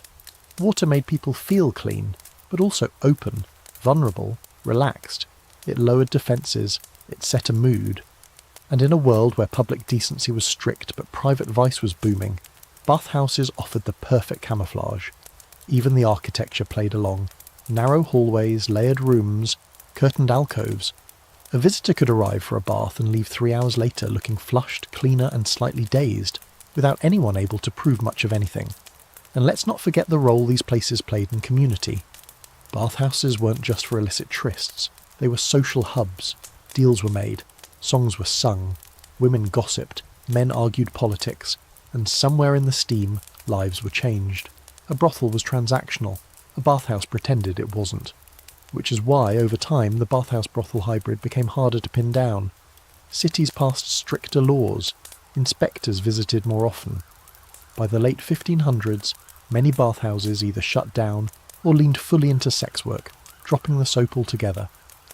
But for a few centuries they offered something strange and in between, a place where you could be naked and not judged, at least not until the water turned cold. So next time you imagine the Middle Ages as grim and grubby, remember this. Someone was sitting in a warm bath with a goblet of spiced wine, being scrubbed by candlelight and debating whether to pay for the linen and extra companionship option. And outside, a preacher stood on a corner shouting about eternal damnation, while secretly wondering if he could sneak in before the water got too cloudy. The light coming through the brothel windows today is sharp and golden, catching on the edges of silk sashes and dangling earrings. It glints off polished boots and beads of sweat on powdered foreheads. Today something's different. The women aren't just working, they're parading. They strut through the common rooms with hips that say, "Look at me," and eyes that dare you to not. Their skirts are extra wide, their sleeves unnecessarily slashed, and their shoes far too delicate for the cobblestones outside. In short, they're dressed better than half the noblewomen in the city. And that isn't an accident. Tonight, we're diving into one of the most outrageous and misunderstood aspects of brothel life. Fashion. Yes, fashion. Because brothel workers in medieval Europe weren't just known for their profession, they were seen. And in many cities they were required by law to be seen in very specific ways. Clothing wasn't just about fabric and flair, it was control, regulation, humiliation, but also, somehow, defiance. Let's rewind a bit. In many medieval cities, sex workers were legally required to wear distinctive clothing to separate them from honest women. It started simple: a coloured sash, a striped hood, a badge on the sleeve. But as time went on, the rules got stranger. Some cities required prostitutes to wear yellow, a colour associated with disease and disgrace. Others demanded bells on the hem of dresses or cloaks with deliberately ridiculous patterns. Florence at one point insisted on one red shoe and one black, because symmetry apparently was a virtue reserved for the morally upright. These were sumptuary laws, rules that dictated who could wear what based on class, gender and morality. And for sex workers, they were brutally specific. In London's Southwark district, women were banned from wearing veils or cloaks that covered too much of the face or body. Modesty was for wives. In Vienna, they couldn't wear fur or velvet. In Venice, they were forbidden to wear pearls, unless, of course, they paid a bribe, in which case sparkle away, darling. But here's where it gets complicated. Instead of being crushed by these rules, many sex workers used them, twisted them, to stand out even more. You want me to wear yellow? Fine. I'll wear all yellow. Gloves, corset, feathers. I'll be a walking sunflower with cleavage. You say I can't wear pearls? Great, I'll sew fake ones into my sleeves until I shimmer like a chandelier. You want a striped hood? I'll match it with shoes so red they could start fires. They turned shame into spectacle. They made visibility a weapon. Because in a business where attention meant income, the best-dressed woman in the room often got the coin, and if people were going to judge them anyway, they might as well perform. Madams too leaned into this. The wealthier ones dressed in silks and brocades, dripping with rings and gold-threaded hairnets. Their outfits weren't just fashion statements, they were armour, proof that despite society's scorn they held power, wealth, influence. In some towns, madams even loaned extravagant garments to their workers for special feast days or city festivals, knowing full well it would cause a stir. Let the bishops clutch their rosaries, let the wives hiss, it brought in business. There's an actual recorded incident in 15th century Augsburg where a group of brothel workers showed up to a church parade in matching crimson gowns and were immediately arrested for disturbing the peace of modest women. Their gowns were confiscated, but the story ends with the madams suing to get them back, and winning. The court ruled that since the women had paid for the fabric themselves, they were entitled to reclaim it. The judge reportedly refused to look anyone in the eye during the verdict. Another tale from Lyon tells of a brothel that hosted a fashion evening during Lent, a time when everyone else was supposed to be in sackcloth and silence. The workers paraded in peacock feathers, painted their eyelids blue with crushed lapis, and wore gold-tipped boots. The local clergy were outraged. The local men, less so. That night, the brothel made more coin than any other week of the year. Of course, this wasn't just about flair. Clothes were currency, status, protection. A woman in fine clothing could sometimes pass for someone above her station, or at least earn a few extra seconds of respect before the insult started. Workers with enough savings often kept a church outfit or emergency disguise tucked away, something plain and decent to wear if they needed to blend in, visit a sick relative, or flee town in a hurry. Here's a quirky fringe fact. In some cities, brothel workers were actually allowed to dress extravagantly during certain festivals or royal visits. Officials figured it made the city look more colourful, more prosperous, like live medieval marketing. So for a few days a year, the women could shine, strut, and sparkle with impunity, right up until the bells tolled, and it was back to your assigned stripes and shame. There's an ongoing debate among historians about the role of fashion in brothel identity. Some argue that the required outfits were pure stigma, designed to dehumanize. Others suggest that over time, sex workers reclaimed those symbols and infused them with meaning and pride. Think of it as the difference between a scarlet letter and a neon sign. One is punishment, the other is strategy, and some of the influence bled upward. Nobles, always looking for the next scandal chic trend, occasionally copied brothel styles. Deep necklines, tight sleeves, patterned stockings. There's a famous moment in late medieval Paris where a court lady was reprimanded for dressing like a common woman of the street. She responded by inventing a new neckline, so low it was basically an invitation, and it caught on like wildfire. Fashion, after all, doesn't care where it comes from, just how it looks. The irony? These same sex workers were often banned from wearing certain religious or ceremonial garments, even if they'd earned them. One woman in Nuremberg was refused burial in a veil she had purchased with her own wages. Too fine for someone of her kind. It was removed before burial, burned, a final insult after a lifetime of being seen but never respected. Still, the power of dress lingered. In many brothels, the first thing a new worker received wasn't a bed. It was a set of clothes, something eye-catching, something that said, "Here I am." Whether it was yellow or crimson or stitched with knock-off pearls, it was a uniform of survival, of performance, of rebellion, quiet or loud. So next time you picture a medieval prostitute, don't imagine rags and shame. Picture feathers, picture satin, picture someone who knew the rules of visibility and bent them into a weapon, someone who turned punishment into performance and performance into profit. And maybe, just maybe, left behind more than just fabric when they were gone. The bells ring again. It's market day, and the brothel's common room is unusually empty. Most of the women are out. Not for rest, not for fun, but for errands. They're slipping through the crowd like practiced ghosts, blending into the chaos of stalls and hawkers and mud-slick cobbles. One's buying candles, another is picking up vinegar to scrub the floors. Two are waiting for a visit from the man who never makes eye contact but always asks for payment in exact coin, never more, never less. Because while most of the city thinks brothels are fueled by sin and scandal, what actually keeps the whole machine running is far less flashy. Money. And lots of it. Today we're cracking open the ledgers to see how the medieval brothel economy actually worked, and it's not what you think. Behind the wine and window displays and lace-up corsets was a thriving, carefully managed and highly strategic operation of taxes, tokens, fines, wages, bribes, and yes, the occasional condemned coin passed in a shaky hand after midnight. Let's begin with the basics. A medieval brothel, especially a sanctioned one, operated like a small business, and often very profitable one. It had a manager, usually a madam, a staff, the workers, cooks, guards, sometimes musicians, suppliers, linen merchants, herbalists, wine dealers, and overhead costs that would make even the most ruthless landlord sweat. Rent, candles, bedding, guards, food, drink and clothing. Not to mention the endless parade of fees handed down from local authorities. This wasn't just a house of pleasure, it was a financial ecosystem, and that's where taxes came in. In many medieval cities, brothels were taxed openly, not just the house itself, but the workers individually. Some were charged a weekly licensing fee to operate within the city, others had to pay per client. In Toulouse, a sex worker's name might be entered into a tax register, followed by the phrase, "paid for her body's work." No euphemisms, just numbers. And the cities, they didn't complain. In fact, the taxes collected from brothels went directly into public works, roads, bridges, defensive walls, repairs to city gates.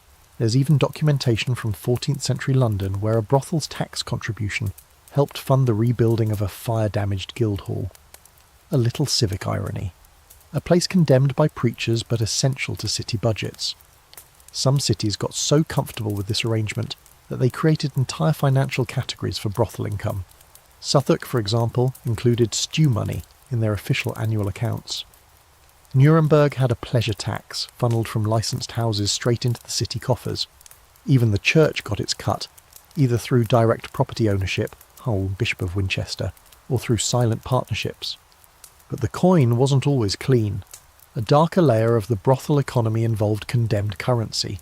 These were coins removed from circulation, clipped, counterfeit, or corrupted in some way, but still passed around within brothels. Why? Because workers weren't always paid in fresh silver. Some clients brought old coin, some brought foreign coin, some brought coin they'd stolen which didn't spend well in more respectable establishments. So the brothel became a kind of financial grey zone, where anything with a faint glint might be accepted, weighed or filed down to make change. And then there were tokens. In some regions, particularly in France, and parts of the Low Countries, brothels issued their own jetons, small stamped pieces of metal, wood or bone, used in place of coin. These tokens could be purchased at the front in exchange for time, drinks or services. Think of them as medieval drink tickets, but for considerably less wholesome events.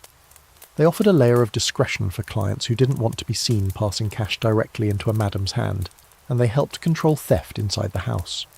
Madams kept detailed ledgers of everything, who owed what, who hadn't paid, who received a discount for bringing wine, who got banned for not tipping. One brothel in Frankfurt even imposed late fees. If you paid for 30 minutes and stayed for 45, they'd charge extra, unless of course you were a noble. Nobles rarely paid late fees, but they always drank the expensive wine. The workers themselves often received only a portion of the money. A cut went to the madam, a cut to the house, a cut to the local guards for protection, and a cut to the tacksman who didn't care if your wrists ached or your boots had holes. If you were lucky, you kept enough to eat well and maybe save up for a shawl without holes in it. If not, you borrowed. From whom? The madam, who added interest. This debt cycle was brutal. Many workers became trapped, unable to leave because they owed too much for clothing, bedding or medicine.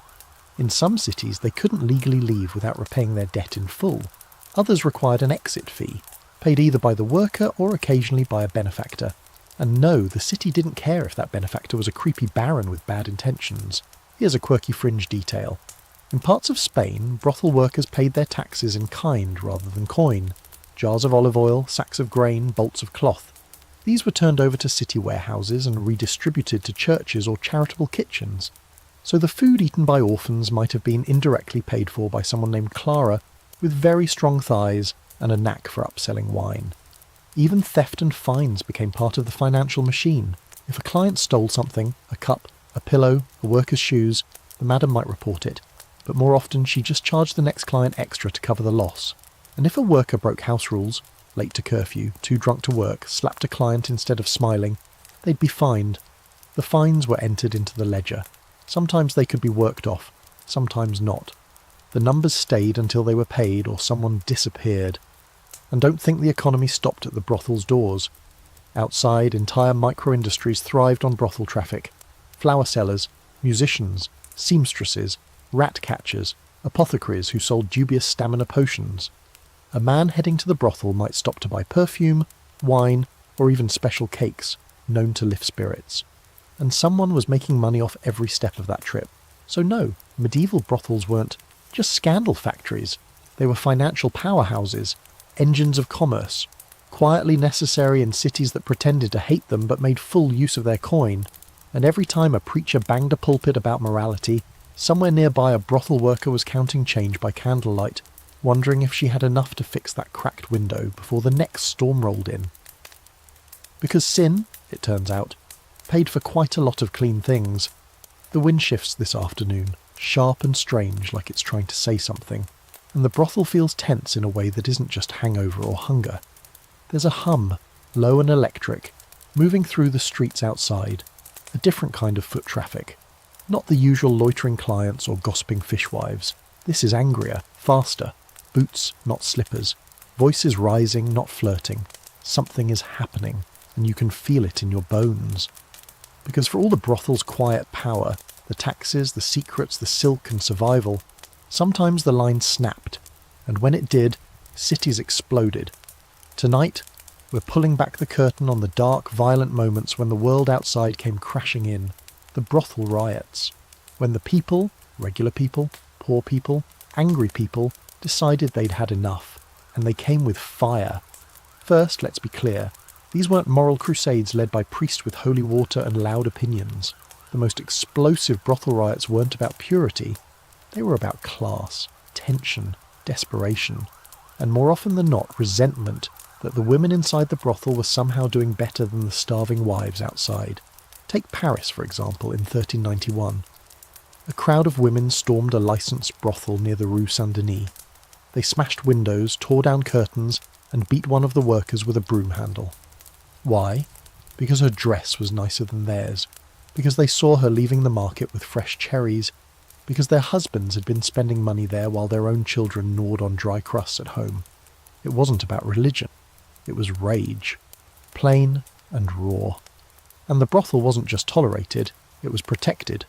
By city officials, by guards, by landlords who quietly enjoyed the taxes. That protection made people furious. When the rest of the city was suffering during food shortages, plagues or political unrest, why were they still working? Why did they still have coin? Sometimes riots began after a single incident. A client beat a girl too badly. A worker insulted a respectable woman in the street. A noble's son got too drunk, too loud, too arrogant, and the townsfolk had simply had enough. They gathered torches, broke the doors, pulled women out by their hair. It happened in Ghent. It happened in Lyon. It happened in Norwich, where one of the oldest licensed brothels in town was completely burned to the ground in 1450 during a riot that started over bread prices. Here's the twist. Sometimes these riots weren't against the brothel workers. They were led by them. Not all the women inside were helpless or content. Some were furious, trapped, sick of being taxed, fined, controlled. In Nuremberg in 1505, a group of sex workers protested a citywide curfew that limited their hours. They refused to stay inside. They blocked the street. They even set fire to a merchant's cart in retaliation after he called them coin-stealing lice. The city panicked. Officials met behind closed doors, and then, classic medieval solution, they raised taxes on ale instead. There's an account from 15th century Prague of a full-blown uprising among brothel workers after a local bishop tried to revoke their operating licence. The women organised, marched, delivered a petition written by a scribe who admitted he was compensated in methods not typical of his trade.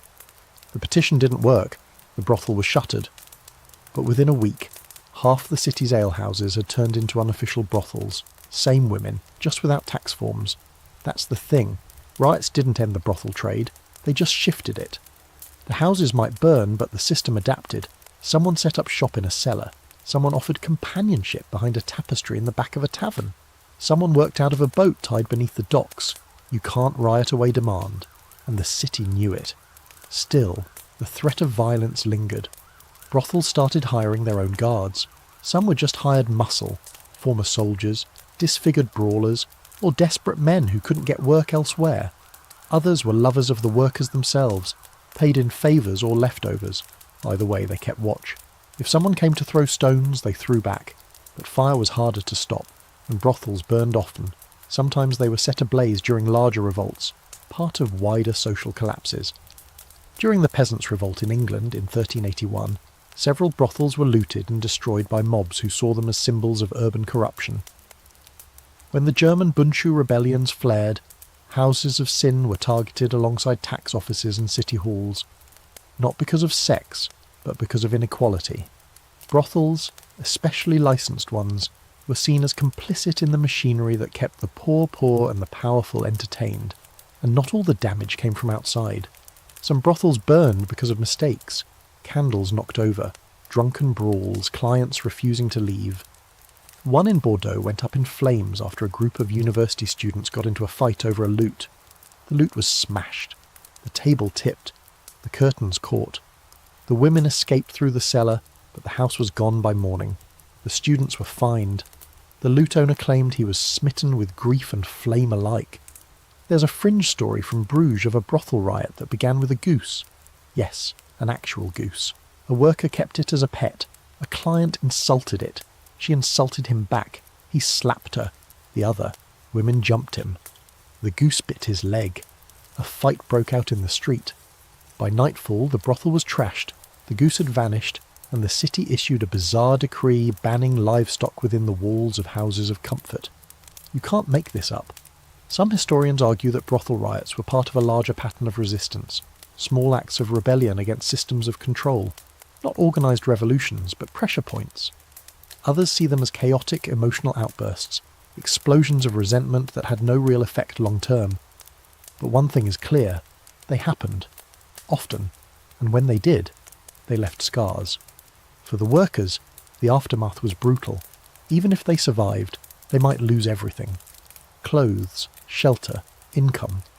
Some were arrested for inciting unrest, as if their mere presence had summoned the torches.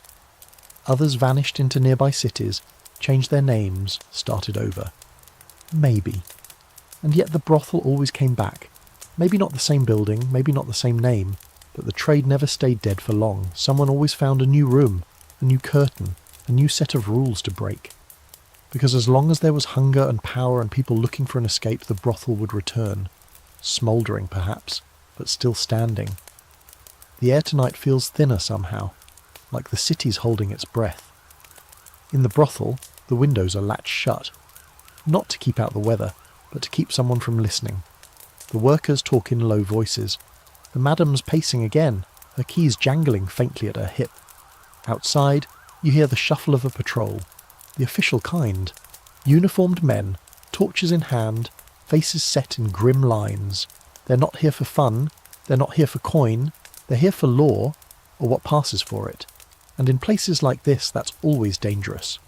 Because for all the brothel's shadowy deals, laughter, strategy, and scandal, none of it could truly exist without the looming threat of legal control. Tonight, we're peering into the iron-bound books and smoky backrooms of medieval justice, how brothels were regulated, punished, tolerated, and used by the very systems that claim to despise them. Let's start with the obvious contradiction. In many medieval cities, prostitution was technically illegal and regulated. It sounds insane, and it kind of was. On paper, sex work was condemned as immoral, sinful, and a threat to Christian order. But in practice, city leaders quietly allowed brothels to operate, often openly, so long as they followed certain rules and paid certain people. Think of it as sin with a permit. Some towns, like Amsterdam or Cologne, issued official brothel licenses. These often came with a laundry list of requirements: no soliciting outside the premises, no married women allowed to work, no services on holy days, unless the client was travelling and very persuasive. Brothels were to be kept clean, orderly, and above all, contained. The moment their noise or scandal spilled into the street, the city came knocking, and when they came, it was with inspectors, clerks, occasionally a priest. They didn't come to arrest anyone, not unless they were really looking for a scapegoat. No, they came to make sure the rules were being followed. Bedding was inspected, ledgers reviewed, workers counted. If someone looked too young or too injured, the madam might face a fine, or worse, lose her licence. But as long as the brothel paid its taxes, didn't get too loud, and didn't host any nobility too publicly, the inspectors mostly just nodded and moved on. Still, the threat of punishment hung heavy, because while the brothel might be licensed, individual workers were rarely protected. If a client complained, if a bishop got angry, if a scandal caught the wrong attention, then it didn't matter how many receipts you had in your ledger, you were a criminal. One of the most common charges? Disorderly conduct. A conveniently vague phrase that covered everything from talking back to a client, to fighting in the street, to wearing the wrong shoes on the wrong day. Women could be fined, jailed, or even flogged publicly for being too visible, and if someone claimed you'd tempted a married man into sin, that was your crime, not his. In some cities, women arrested for prostitution were marched through the streets in humiliating penance processions, barefoot, heads shaved, signs around their necks. In others, they were locked in correctional houses, where they were retrained to be laundresses or servants. These institutions were brutal, underfunded, and often just prisons in disguise. There's a notorious case from Avignon in the early 1400s, where a brothel worker named Beatrice was arrested after an argument with a visiting cardinal. She'd allegedly mocked him after he couldn't perform. Her punishment? Public whipping, followed by forced relocation to a monastery for moral correction. She escaped after 3 weeks, rumour has it by disguising herself as a nun. The cardinal? Promoted. But punishment wasn't always physical. Sometimes it was financial. If a woman tried to leave a brothel with debts unpaid, the city could block her from taking other work. Or worse, they could mark her as a habitual harlot, a phrase that shows up disturbingly often in legal records, and banish her altogether. Some ended up wandering, working under false names in towns where no one knew their faces. Others didn't make it out. And then there were the show trials, the ones where someone, usually a wealthy client, needed a distraction from a larger scandal. In those cases, a brothel would suddenly find itself under siege, the madam arrested, the workers interrogated, sometimes tortured. The client's name never appeared in the records, of course, but the fallout always did. One fringe case from Milan involved a magistrate who, after being accused of embezzlement, redirected attention by claiming he'd uncovered a demonic circle of carnal corruption operating in a brothel on Via della Rosa. 4 women were arrested, 2 were imprisoned without trial, 1 disappeared. The magistrate kept his job for 5 more years. Despite this, brothels also used the legal system when they could. Smart madams cultivated relationships with local officials, offering them discounts, discretion, or even flat-out bribes. Some even kept favour books, where they noted which officials liked which services. Not blackmail exactly, just leverage. If you knew a judge preferred brunettes and always left his gloves behind, well, maybe your tax inspection could wait another month. Cities were often complicit. They needed brothels to manage what they saw as male appetites. Better the sin be contained than spread across alleyways and behind church pews. So brothels were quietly encouraged, even protected. And when city leaders cracked down, it was almost always performative, burning one house to show piety while 3 more opened across the river. There's an ongoing scholarly debate over whether brothels were truly legal in the Middle Ages. Some historians argue they were simply tolerated, part of the grey area where necessity outweighed morality. Others point to city records and licenses as proof of de facto legality. But both sides agree on one thing. The law didn't protect the women, it used them, and the irony. The same church that railed against prostitution sometimes owned the property brothels stood on. In Southwark, London, many brothels were technically on land owned by the Bishop of Winchester, which meant the women working there were nicknamed Winchester geese. They paid rent to the church. They were buried outside consecrated ground. So tonight, as the last patrol clatters past the brothel and the madam finally unclenches her jaw, you understand the game. This place exists not in spite of the law, but because of it. Maintained by it. Trapped by it. A balancing act of survival and silence. Because in the medieval world, justice wasn't blind. It saw everything. It just chose who to punish. By morning, the tension eases, just a little. A loaf of bread appears on the kitchen table, warm and stolen. The girl hums while scrubbing wine from a bodice, her voice cracking now and then like a fire that's forgotten how to roar. And upstairs, someone is pretending to sleep, though everyone knows her client left before dawn. Life in the brothel doesn't stop just because the world outside clenches its fists. It adapts, it adjusts, and sometimes it even mourns, quietly, carefully, behind locked doors. Because for all the sex, politics, scandal and coins passed under candlelight, the people inside these walls were still human. They got sick, they got tired, and they died. So tonight we're doing something different. We're slowing down. We're walking past the painted faces and pulled up skirts and into the quieter corners of medieval brothels where grief lived like an uninvited tenant. We're talking about death. Death in a brothel was a different kind of complicated, not just because it happened, though it did more often than anyone wanted to admit, but because of how it was handled. With shame, with silence. With a lot of hurried scrubbing and quiet prayers no one would ever say out loud in a church. Let's start with the practical side. Sex work was dangerous. The risk of injury was constant. Violence from clients, disease, infection from minor wounds that, in a world without antibiotics, could become lethal in a week. And then there was childbirth, always a looming threat. Contraception existed, sort of, in the form of herbal brews and leather pouches soaked in vinegar, but it didn't always work. When a woman became pregnant, it changed everything. Some tried to hide it. Others fled. Some didn't survive the birth. And when a worker died, the city didn't exactly offer a eulogy. In many medieval towns, prostitutes were denied burial in consecrated ground. Too sinful, too tainted.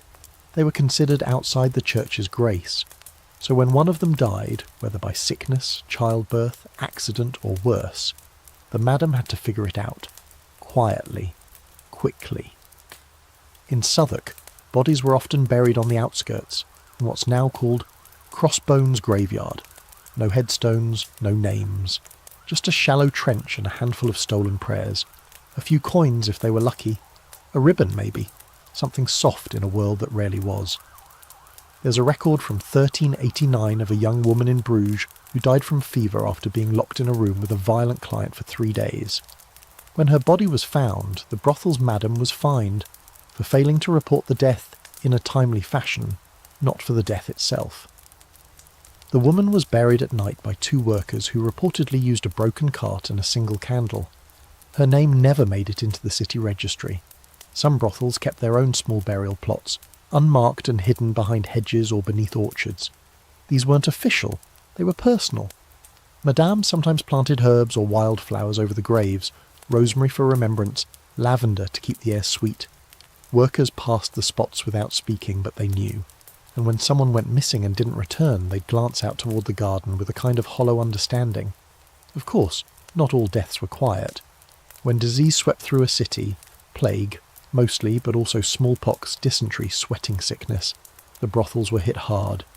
Bodies in close contact, poor ventilation, reused linens, and clients who came from everywhere and brought everything. During the Black Death, many brothels simply closed either by force or by fear. Some madams fled, taking what money they could. Others stayed and died alongside their workers. One fringe story from Avignon tells of a brothel where every woman but one succumbed to the plague within a week. The survivor, Agnes supposedly, locked the door from the outside, left a note carved into the wall, God forgive us all, and disappeared. Years later, someone claimed to have seen her working in a convent kitchen, silent and grey-haired. Whether it's true or not, the story stuck. A ghost tale for hard times. But here's the part no one talks about. Despite all the fear and shame around brothel deaths, there was also community. These women, cast out, mocked, fined, and labelled, cared for each other when no one else would. When someone got sick, another woman sat by her side. When someone broke down after losing a child or being beaten, there was usually a quiet hand on the shoulder, a cup of something warm, a wordless kind of comfort. They grieved together, and sometimes they laughed through it. Not because it was funny, but because laughter was a rebellion against everything they weren't supposed to feel. Some brothels held their own rituals for the dead. A candle left burning in the window overnight.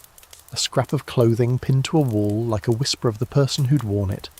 On certain days, someone would pour wine onto the ground just outside the front step. "For the girls we lost," they'd mutter. No one asked questions. Everyone understood. And when a worker died with no one to mourn her, no family, no lover, no clients who remembered her name, it was often the madam who did what little could be done. A small bundle of coins placed in a cloth, a cheap wooden cross laid gently over the grave. Not out of sentiment, maybe, but out of obligation, respect. A nod to the fact that, whatever else you thought of these women, they worked. They endured, they survived longer than anyone expected, until they didn't. There's a debate among scholars about whether these death rituals were common or exceptional. Some argue that most brothel deaths were erased, forgotten, buried, wiped away like stains from a floor. Others insist that there was an underground culture of care, quiet but strong, passed from madam to madam like a worn key. Either way, traces remain.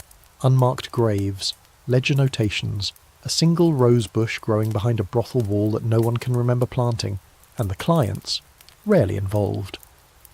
When a girl died, the men who'd paid to lie with her rarely asked questions. Some didn't even notice she was gone. Others just moved on to someone younger, someone new. A few brought wine. Fewer still left coin for her family, not knowing she hadn't seen her family since the day she crossed the city gates, with 3 coppers and a shredded pair of shoes. So next time you picture a medieval brothel, don't forget this part. Don't forget the women who didn't make it to old age. The ones who didn't become madams or run away to farmsteads or marry the 3rd son of a lonely baron. Don't forget the women who stayed, worked, gave everything, and then were quietly gone. Because for every story of scandal there's a shadow behind it, and sometimes that shadow's just a name no one speaks anymore. The scent of damp earth still clings to the corners of the house, even though the rain stopped yesterday. A pair of muddy boots sits by the back door and no one's claiming them. Upstairs someone coughs, dry, sharp, like it's trying to escape the body that keeps dragging it out. The brothel carries on, of course. It always does, but it's quieter, heavier, because there's something that's crept in and settled behind the curtains and inside the bones of the women. Age. Tonight, we're walking into one of the most uncomfortable, least discussed realities of medieval brothel life, the question of what happens when you're no longer young. Because in a trade built on fantasy and appearance, age was its own kind of death sentence. Slow, silent, and sometimes worse than the real thing. Let's start with the simple fact. Sex work in the Middle Ages didn't come with retirement plans. There were no pensions for prostitutes, no guilds offering old age support, no safety net if your knees gave out or your back stopped cooperating. A worker in her 30s let alone her 40s, was considered past her prime. And in an era where people died in their 30s anyway, aging out happened fast. It didn't matter how skilled you were, how many secrets you knew, or how many songs you could sing with your mouth full of wine and your eyes full of tears. The clients wanted youth, plump cheeks, high voices, smooth thighs. Age brought lines, scars, aches. Age made men uncomfortable, reminded them that beauty didn't last, and maybe neither would they. So what did aging workers do? Well, if you were lucky and smart, you aimed for promotion. Becoming a madam was the golden ticket. It wasn't easy. You had to be tough, connected, able to manage a dozen personalities and half a dozen drunk clients with the grace of a duchess and the brutality of a butcher. But it came with stability, authority, your own key to the coin box. Many madams had once been workers themselves. They learned the trade inside and out, memorised what made the money flow and what made it stop. They saved, they bribed, they waited for the old madam to retire or die or vanish. And when the moment came, they stepped in, usually with better shoes and a list of rules no one wanted to test. But not everyone could climb that ladder. Some women transitioned into less visible roles, cleaning, laundering, cooking. They stayed within the brothel but out of sight, folding linens and pretending not to hear what was happening upstairs. Others tried to reinvent themselves, peddling herbs, reading fortunes, offering spiritual healing under the guise of prayer. A few even married, not always for love, often for shelter. A widower with land, a gatekeeper who needed company, a second chance sort of arrangement. Not glamorous, but safer. Then there were those who drifted, who left the city, or tried to, who packed up their worn dresses, tied their coins into a scarf, and walked towards some place where no one recognised them. Some found rest, some found worse. One woman in Lubeck reportedly joined a travelling troupe of actors at the age of 38, billed as Madame Nightingale. She sang bawdy songs and told fortunes until her voice gave out. The troupe buried her under an apple tree with a wine bottle for a headstone, probably the most affection she'd gotten in years. Aging didn't just steal income, it stole safety. Clients who once treated you with flattery now barely looked your way, or worse, mocked you. Other workers sometimes avoided older women, afraid their misfortune might rub off. Age became a stain. You weren't mysterious or mature, you were used up. In some houses, older women were openly pushed out. Not fired exactly, just starved of work until they left on their own. And for the brothel itself, aging was a branding problem. Sex appeal sold, and youth was the easiest bait. That's why so many establishments lined their halls with the youngest faces up front, the newer hires in the best gowns. The older workers kept to the back rooms or the day shift when traffic was thinner. Even madams participated in the illusion, painting their faces smooth, tying their corsets tighter, claiming to be barely 30, when everyone in the house knew she'd delivered twins back when the plague first swept through town. There's a quiet cruelty in it. The way these women who had given their best years, sometimes their only years, to the trade were slowly erased from it. Not through scandal or punishment, but through the simple, unrelenting march of time. Still, some resisted. Some older workers embraced their experience, offering companionship over novelty, conversation over acrobatics.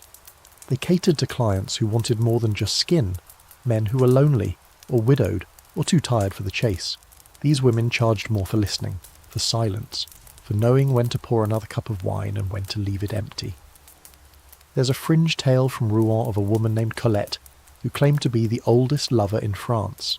She wore black veils, smoked herbs from a carved pipe, and whispered poetry in 3 languages.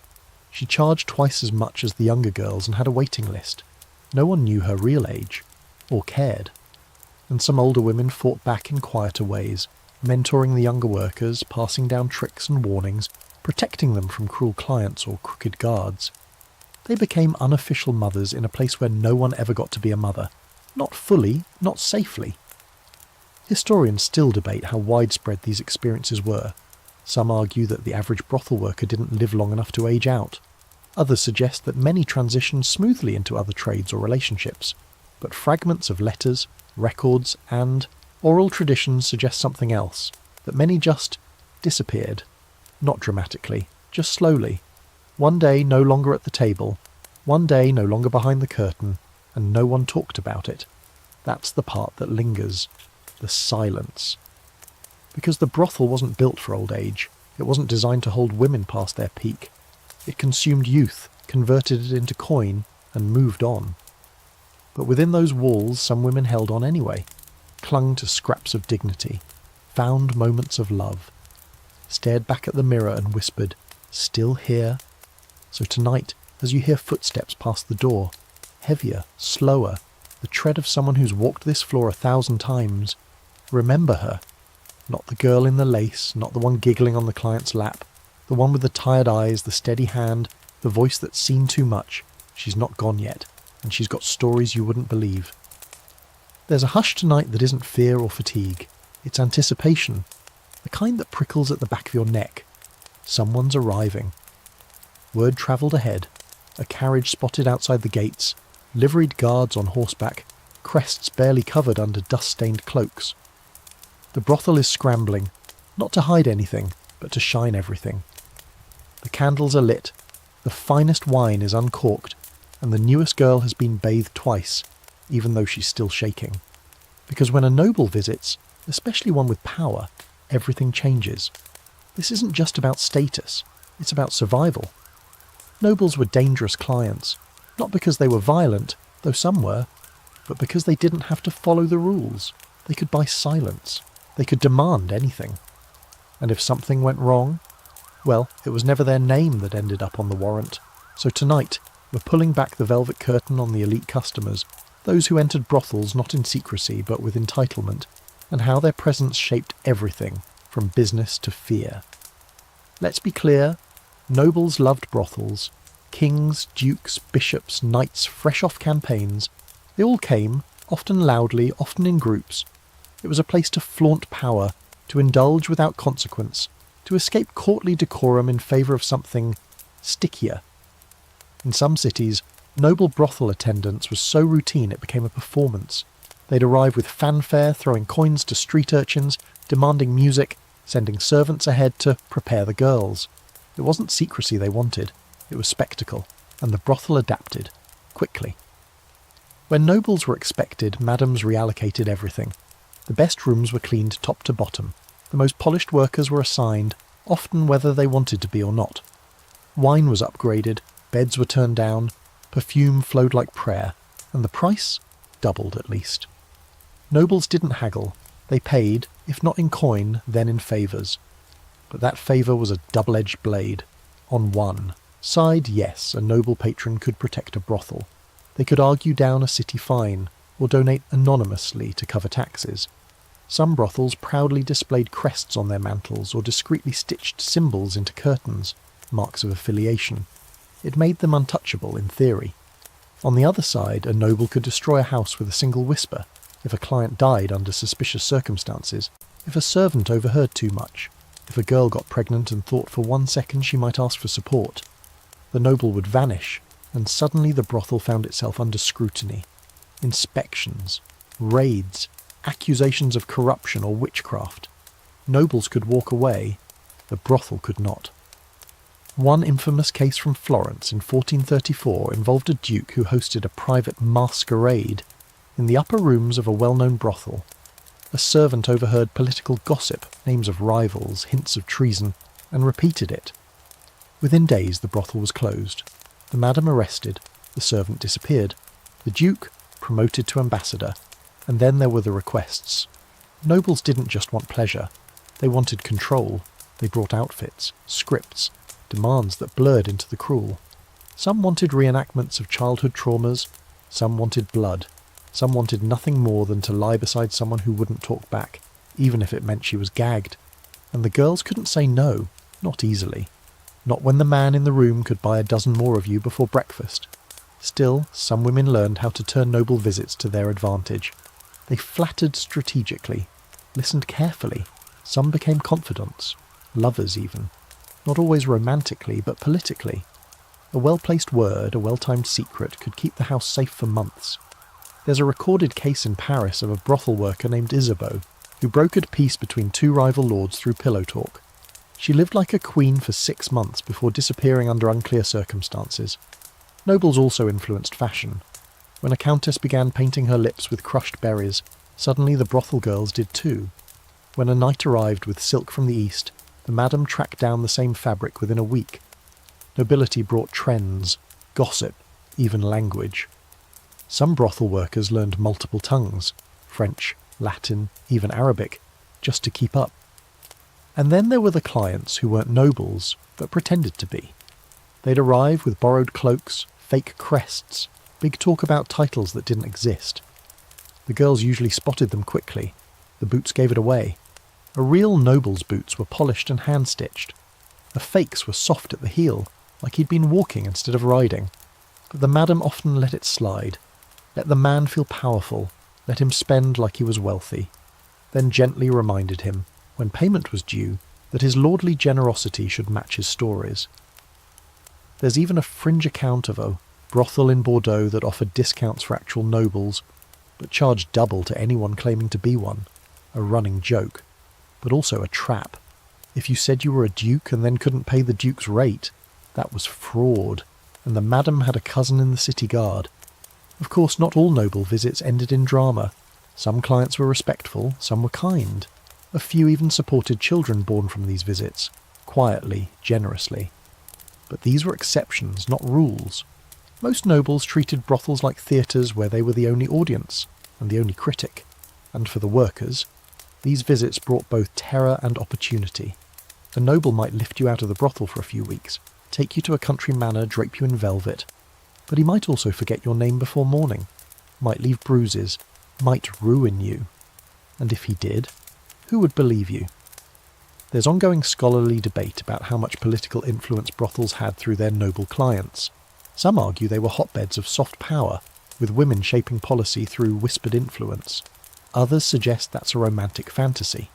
Brothels didn't shape politics, they were shaped by it, used and discarded like so much else. But either way, the presence of nobility left fingerprints, on the rooms, on the routines, on the faces of the women who had to smile a little harder when a crest showed up on a carriage door. So tonight, as the front curtain lifts and a cloaked figure steps into the candlelight, don't just look at the gold ring on his hand or the furs on his shoulders. Look at the way the girls stiffen. Look at the madam's eyes as she calculates risk in real time. Look at the silence that settles like a frost.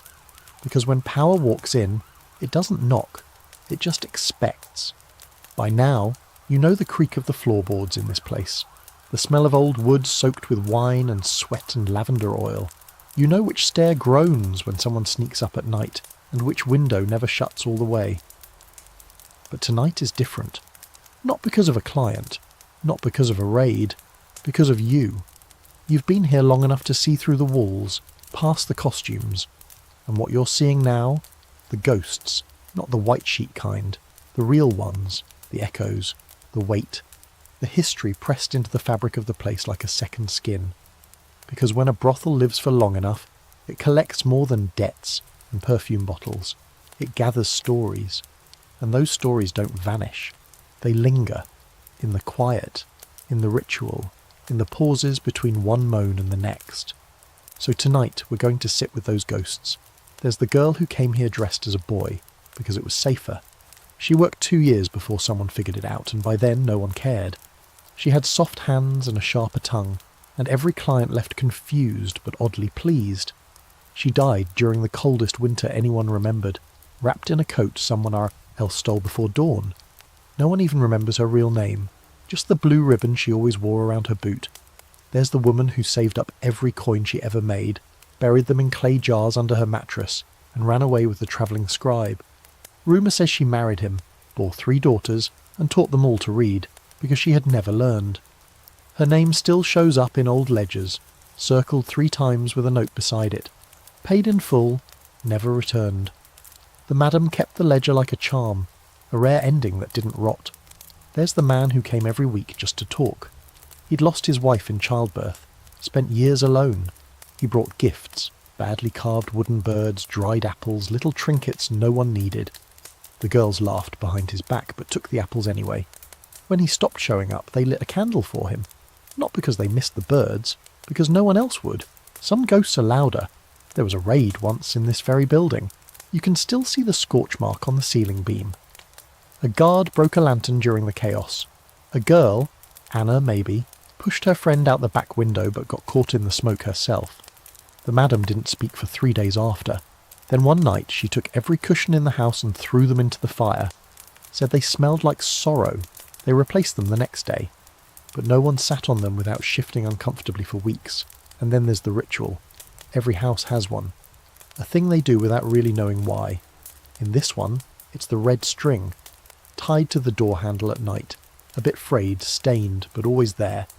They say it started after a client returned drunk and violent, and no one heard the girl's screams until too late. Now, the string means someone's working. If it's untied, the room is empty. If it's doubled, something's wrong. No one wrote it down. It just became part of the place, like the chipped stair and the perfume drawer with the broken latch. These ghosts don't moan, they don't wail, they just exist. In the stories told between sips of wine, in the way a girl touches the wall as she walks down the hall like she's steadying herself on the past. In the songs they hum without realizing, old tunes passed down from worker to worker until no one remembers where they started. And some ghosts, they're not dead, just gone. Women who left one day and never returned. Maybe they married, maybe they were arrested, maybe they crossed the wrong man. The brothel doesn't keep photos or paintings, but memories survive.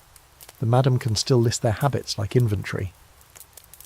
Greta always braided her hair twice, hated cardamom, knew how to fake a limp if the client liked pity. Those fragments are all that's left. There's a fringe belief, still whispered in certain circles, that brothels hold a kind of magic. Not the spellbook kind, the memory kind. That a house which has absorbed so much intimacy, pain, power and vulnerability becomes a sort of living being. That if you sit quietly enough, long enough, you'll feel the ones who came before you.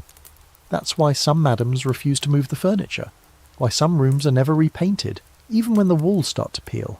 To erase the past would be to insult the house, to disrespect its ghosts. Some scholars argue this is superstition, folklore born from trauma. Others say it's just nostalgia, romanticising a grim trade.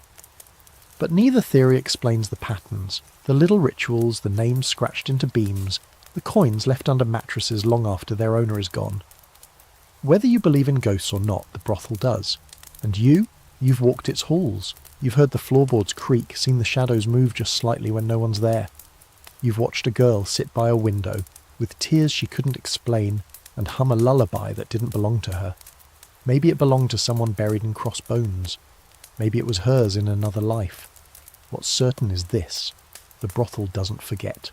No matter how the city changes, no matter how the names and faces blur, it remembers.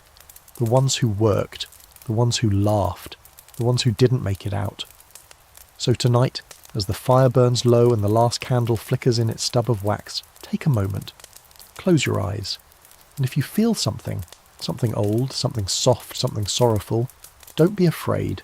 You're just sharing the room. And now the house is quiet. The doors are bolted, the curtains drawn. Somewhere a lone candle still flickers on a windowsill, just enough light to remind the night that someone's awake. The laughter has faded. The coin has been counted. The perfume's worn off. What's left is the echo. A heartbeat, slow and steady, pulsing through floorboards soaked in centuries of secrets. You've walked every hallway, leaned on every windowsill, peeked behind every locked door. You've seen the truth. More than just the trade, more than just scandal or shame. You've seen people. Clever, defiant, wounded, beautiful in ways no painting ever captured. You've seen survival dressed up in silk and sarcasm. You've seen power where no one expected to find it.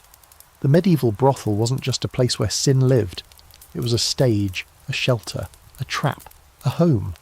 It was where women carved out space for themselves in a world that rarely gave them anything else. Where laughter was a weapon, and every flirtation masked calculation. Where danger and delight shared a bed, and the past never really left the room. And maybe, just maybe, you'll never think of it quite the same way again. So wherever you are, candle lit, fan humming in the background, night pressing gently at your window, take one last breath with me. Let it out slowly. No rush. Close your eyes if you haven't already. The city's asleep now. Even the ghosts are resting. Thanks for staying with me through the whole journey, really. Sleep well tonight.